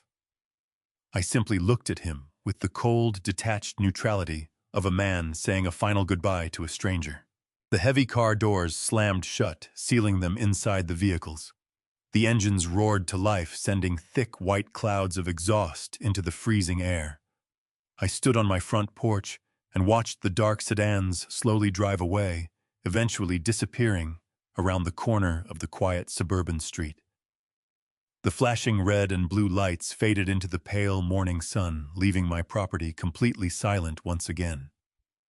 I leaned heavily against the wooden doorframe, letting out a long, ragged breath that I felt like I had been holding for an entire year. The feeling that washed over my tired soul was incredibly complicated. It was a deeply painful, sorrowful sensation to watch my own children being driven away in handcuffs, knowing they would spend the next decade of their lives locked inside federal prison cells. But simultaneously, a profound, necessary sense of total liberation blossomed deep within my chest. I was finally free from their toxic greed, their constant manipulation, and their arrogant entitlement. The storm had passed, and I had survived. I stood alone in the doorway for another moment, feeling the biting chill of the winter air against my skin. It was a cold that no longer frightened me. It felt incredibly cleansing and remarkably pure. I slowly turned my back to the empty snow-covered street and walked back inside my quiet, peaceful home. I firmly pushed the heavy oak door shut behind me, engaging the brass deadbolt with a solid, satisfying click. I was finally, truly, and completely safe today. The winter eventually thawed into a remarkably bright and promising spring. 6 entire months have gracefully passed since that freezing December morning when I locked my front door and walked away from the toxic wreckage of my family. The wheels of the federal justice system turn notoriously slowly, but they grind exceedingly fine. Brad was immediately denied bail due to the severe flight risk associated with the offshore gambling syndicates he owed money to. For the past half year, my arrogant son has been sitting in a sterile federal holding facility, completely stripped of his tailored suits and his aggressive bravado. He is currently awaiting trial for multiple counts of severe wire fraud and the gross embezzlement of a protected employee pension fund. Tom Sterling informed me that the federal prosecutors offered Brad a strict plea deal of 12 years in a maximum security penitentiary, provided he cooperate fully and identify every single underground casino that received the stolen corporate funds. Brad tried to reach out to me from the detention center twice, leaving desperate weeping voice messages begging for me to hire a private defense attorney to save him. I deleted those messages without a single second thought. He made his malicious choices, and now he is living with the absolute reality of those decisions in a cold, concrete cell. He believed he was an untouchable corporate genius, superior to the man who actually built the company from the ground up. The sheer irony is that his expensive business degree is exactly what provided the prosecution with the precise paper trail required to put him away for over a decade. I feel absolutely no sorrow for his current predicament. My conscience remains completely clear because I simply allowed the natural consequences of his own monumental greed to finally catch up with him. Sarah and her husband Mitchell did not fare much better under the crushing weight of the law. The National Bank swiftly pressed severe criminal charges the exact moment. The forensic handwriting analysis proved my signature had been maliciously forged on their luxury yacht loan application. The overwhelming stress of the impending felony forgery indictments completely shattered their fragile, superficial marriage. Mitchell filed for a bitter, highly contested divorce, desperately trying to shift the entire legal blame onto my daughter. Sarah aggressively tried to retaliate by exposing his failing shell company to the financial auditors and the federal investigators. In the end, they mutually destroyed each other in the most spectacular fashion imaginable. Their expensive sports cars were forcefully repossessed in the middle of the dark night by angry creditors. Their joint bank accounts were completely frozen, and they were legally forced to declare total bankruptcy. Sarah is currently living in a tiny, dilapidated rented apartment on the extreme outskirts of the city, working a minimum-wage retail job, just to pay the basic administrative fees for her court-appointed public defender. She no longer wears designer clothes or smiles her fake, condescending smile at Sunday dinners. The luxurious facade she valued far more than her own father has completely evaporated into thin air, leaving behind nothing but the harsh, unforgiving consequences of her own blinding entitlement. They deeply wanted to steal my home to fund their endless materialistic greed, but they ultimately lost absolutely everything they possessed. It is a terrifying testament to what happens when you build your entire life on a foundation of lies and manipulation. Their glamorous suburban dream rapidly dissolved into a desperate, miserable nightmare, and they have absolutely nobody to blame but themselves. With the toxic elements of my life permanently removed, I finally possessed the profound mental clarity required to make a massive personal change. I absolutely did not need the sprawling suburban house anymore. It was far too large for one old man, and the rooms were heavily stained with the bitter, agonizing memories of the betrayal I had uncovered within those walls. I did not let them push me into a miserable nursing home, as they had maliciously planned. Instead, I hired a highly reputable real estate agent and confidently listed the massive property on the open commercial market. The beautiful house sold within 2 short weeks to a lovely young professional couple who genuinely wanted to start a fresh family. I took the substantial financial profits from the lucrative sale and drove my heavy truck straight up into the quiet, heavily wooded mountains of Montana. I consciously purchased a modest, incredibly comfortable wooden cabin sitting right on the picturesque edge of a crystal-clear lake. It is a simple, beautifully constructed home with a wide wraparound porch and a magnificent large stone fireplace. I gladly spend my peaceful mornings sitting quietly on the wooden deck, drinking hot black coffee and listening to the soothing sounds of the cold water lapping gently against the rocky shore. I breathe the incredibly fresh pine air and feel a profound, undeniable sense of absolute peace settling into my weary bones. There are no screaming arguments about expensive holiday vacations. There are no whispering conspiracies hiding in the dark shadows of my hallways. The heavy burden of constantly defending my own sanity has been completely lifted from my tired shoulders. I have finally reclaimed the absolute sovereign right to live the remaining years of my long life entirely on my own uncompromised terms.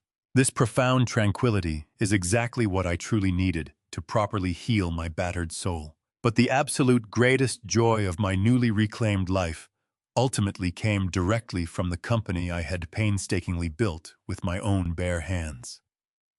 When the federal investigators finally cleared Gallagher Construction of any residual wrongdoing, the magnificent transition of corporate power was beautifully completed. The 150 incredibly loyal employees of my company now fully and legally own the entire business through the protected stock ownership plan. They are no longer just hired manual workers, making a standard daily wage. They are exceptionally proud, dedicated owners of a highly profitable, reputable enterprise. Last month, they excitedly invited me back down to the busy city of Chicago for a massive outdoor retirement barbecue hosted at the main equipment yard. I stood under the bright, warm summer sun, completely surrounded by the hard-working men and women who had poured concrete and framed massive houses right by my side for 4 solid decades. They lined up to shake my calloused hand with genuine, unfiltered respect. They sincerely thanked me for actively protecting their livelihoods and permanently securing their financial futures. I looked around at their bright, smiling faces, easily seeing the profound, undeniable gratitude shining clearly in their eyes. They were absolutely not my biological children, but in that incredibly beautiful, overwhelming moment I realized they were my actual true family. They genuinely valued my hard work. They deeply respected my lifelong legacy, and they highly honored the immense physical sacrifices I had readily made to carefully build something lasting and meaningful in this difficult world. That beautiful summer afternoon perfectly erased all the lingering bitterness from my tired soul, firmly replacing the dark sorrow with an incredibly bright, unyielding hope. I finally found the genuine love and authentic appreciation I always deserved. The harsh and biting winds of the Chicago winter are now a distant memory, completely replaced by the crisp and invigorating mountain air of Montana. It is officially Christmas Day, exactly 1 full year since that fateful holiday weekend when I watched my entire family dynamic completely unravel. I am sitting on a thick wooden crate resting firmly on the frozen surface of a massive and crystal-clear lake. The ice beneath my heavy insulated boots is over 2 feet thick, incredibly solid and unbreakable, much like the new life I have carefully constructed for myself recently. I am holding a short and sturdy fishing rod, dropping a small weighted line down into a perfectly round hole, carved straight through the thick ice. The surrounding landscape is breathtakingly beautiful. Towering evergreen trees, heavily dusted with fresh and powdery snow, line the rocky shores, and the jagged peaks of the majestic mountain range pierce the bright and cloudless blue sky above us. There are no crowded airport terminals here today. There are no exhausted and overworked bellhops carrying ridiculously oversized designer luggage. There is absolutely nothing but the raw and unfiltered beauty of pristine nature completely surrounding me. I am finally experiencing the profound and healing silence that I had been desperately seeking for the last 10 years of my long life. I am not spending this holiday completely alone. Scattered around me on the frozen lake are 6 other men. They are fellow retired builders, carpenters, and ironworkers. I met shortly after moving to the wooden cabin. They are men with deeply lined faces, calloused hands, and a shared understanding of what it means to build a life through honest physical labor. We have a rusted metal barrel resting securely on the ice nearby today. It safely contains a roaring and crackling wood fire that radiates a wonderful and comforting heat.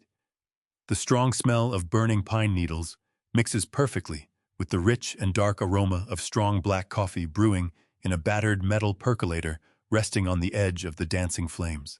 We do not talk about expensive stock portfolios, designer clothing brands, or the petty suburban dramas that used to constantly consume my Sunday family dinners. We talk about the weather, we share old construction stories, and we comfortably embrace the long and peaceful stretches of companionable silence together on the lake. There is no screaming at all. There are no endless and passive-aggressive complaints about the quality of the room service.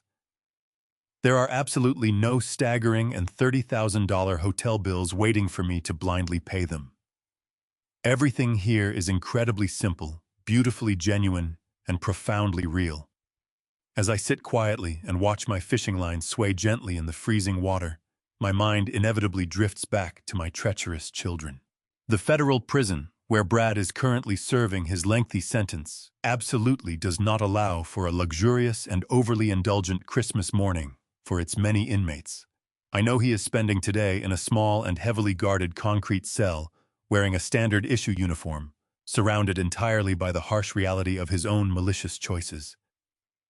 I know that Sarah is likely sitting in her cramped and drafty apartment on the extreme outskirts of the busy city, struggling to figure out how to afford a basic holiday meal on a minimum wage salary. I do not feel any malicious joy regarding their current suffering. I am not a vindictive man who takes genuine pleasure in the ultimate destruction of his own flesh and blood out there. However, I do not feel any lingering guilt. I spent over 4 decades providing them with every single advantage in the modern world, and they willfully chose to repay that parental sacrifice with monumental deceit and criminal entitlement. They actively tried to strip away my fundamental human dignity. They maliciously tried to lock me away in the dark. I simply handed them the very same shovel they had purchased to bury me, and I walked away. Letting them face the absolute consequences of the real world was the final and necessary lesson I had to teach them as a father. The afternoon sun slowly begins to dip behind the towering and snow-capped mountain peaks. The bright blue sky gradually transitions into a stunning canvas of deep purple, burnt orange, and soft pastel pink. The temperature drops noticeably as the shadows stretch longer across the frozen surface of the lake. My friends begin packing up their fishing gear, laughing softly and wishing each other a very Merry Christmas before heading back toward their respective warm cabins. I stand up slowly, feeling a satisfying ache in my tired muscles. I reel in my fishing line and pack my small tackle box. I walk over to the warm metal barrel to carefully pour the last remaining dregs of the hot black coffee into my insulated travel mug. I pull my heavy winter coat tighter around my aging shoulders, fully preparing for the short and peaceful walk back to my own home. Before I take my first step toward the shoreline, I reach into my deep coat pocket and pull out my cellular phone. I unlock the bright screen and look directly at the digital clock displayed in the exact center. The numbers currently read 5:58 in the freezing evening air. My heart beats with a slow, calm, and incredibly steady rhythm. Exactly 1 year ago this week, I sat in that quiet roadside diner and watched these very same numbers slowly change. 1 year ago, the approaching hour represented a chaotic barrage of furious phone calls demanding text messages and a desperate and orchestrated attempt to manipulate my finances and steal my physical freedom. I stand perfectly still on the thick ice, firmly holding the digital device in the palm of my heavy and scarred hand, and I watch the digital numbers shift forward. It is now 5:59 exactly. The frozen wind whispers gently through the tall pine trees, softly rustling the heavy and snow-covered branches. I take a slow and deep breath of the freezing mountain air, feeling it completely fill my lungs with an incredible and undeniable sense of absolute purity. I do not feel anxious today. I do not feel the familiar and suffocating dread that used to accompany the holiday season.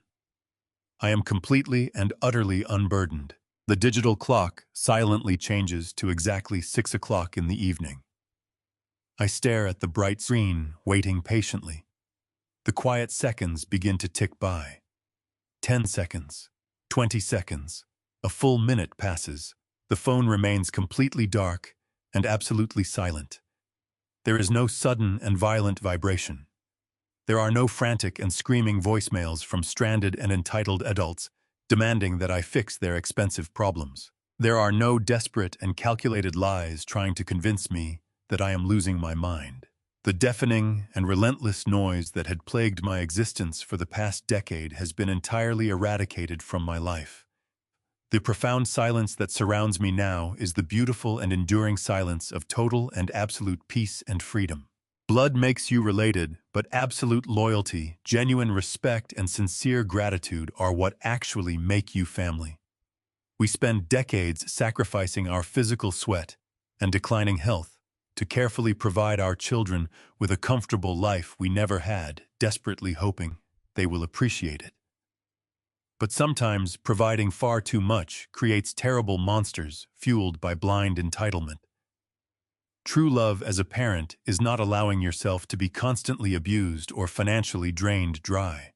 Sometimes the absolute greatest act of love and profound personal dignity is stepping back and letting the real world teach them harsh consequences today. If this story struck a deep chord with you, hit that like button to support an old man. Have you ever had to set a painful but necessary boundary with toxic family members? Share your own experience in the comments below. Please subscribe for more stories. See you next time.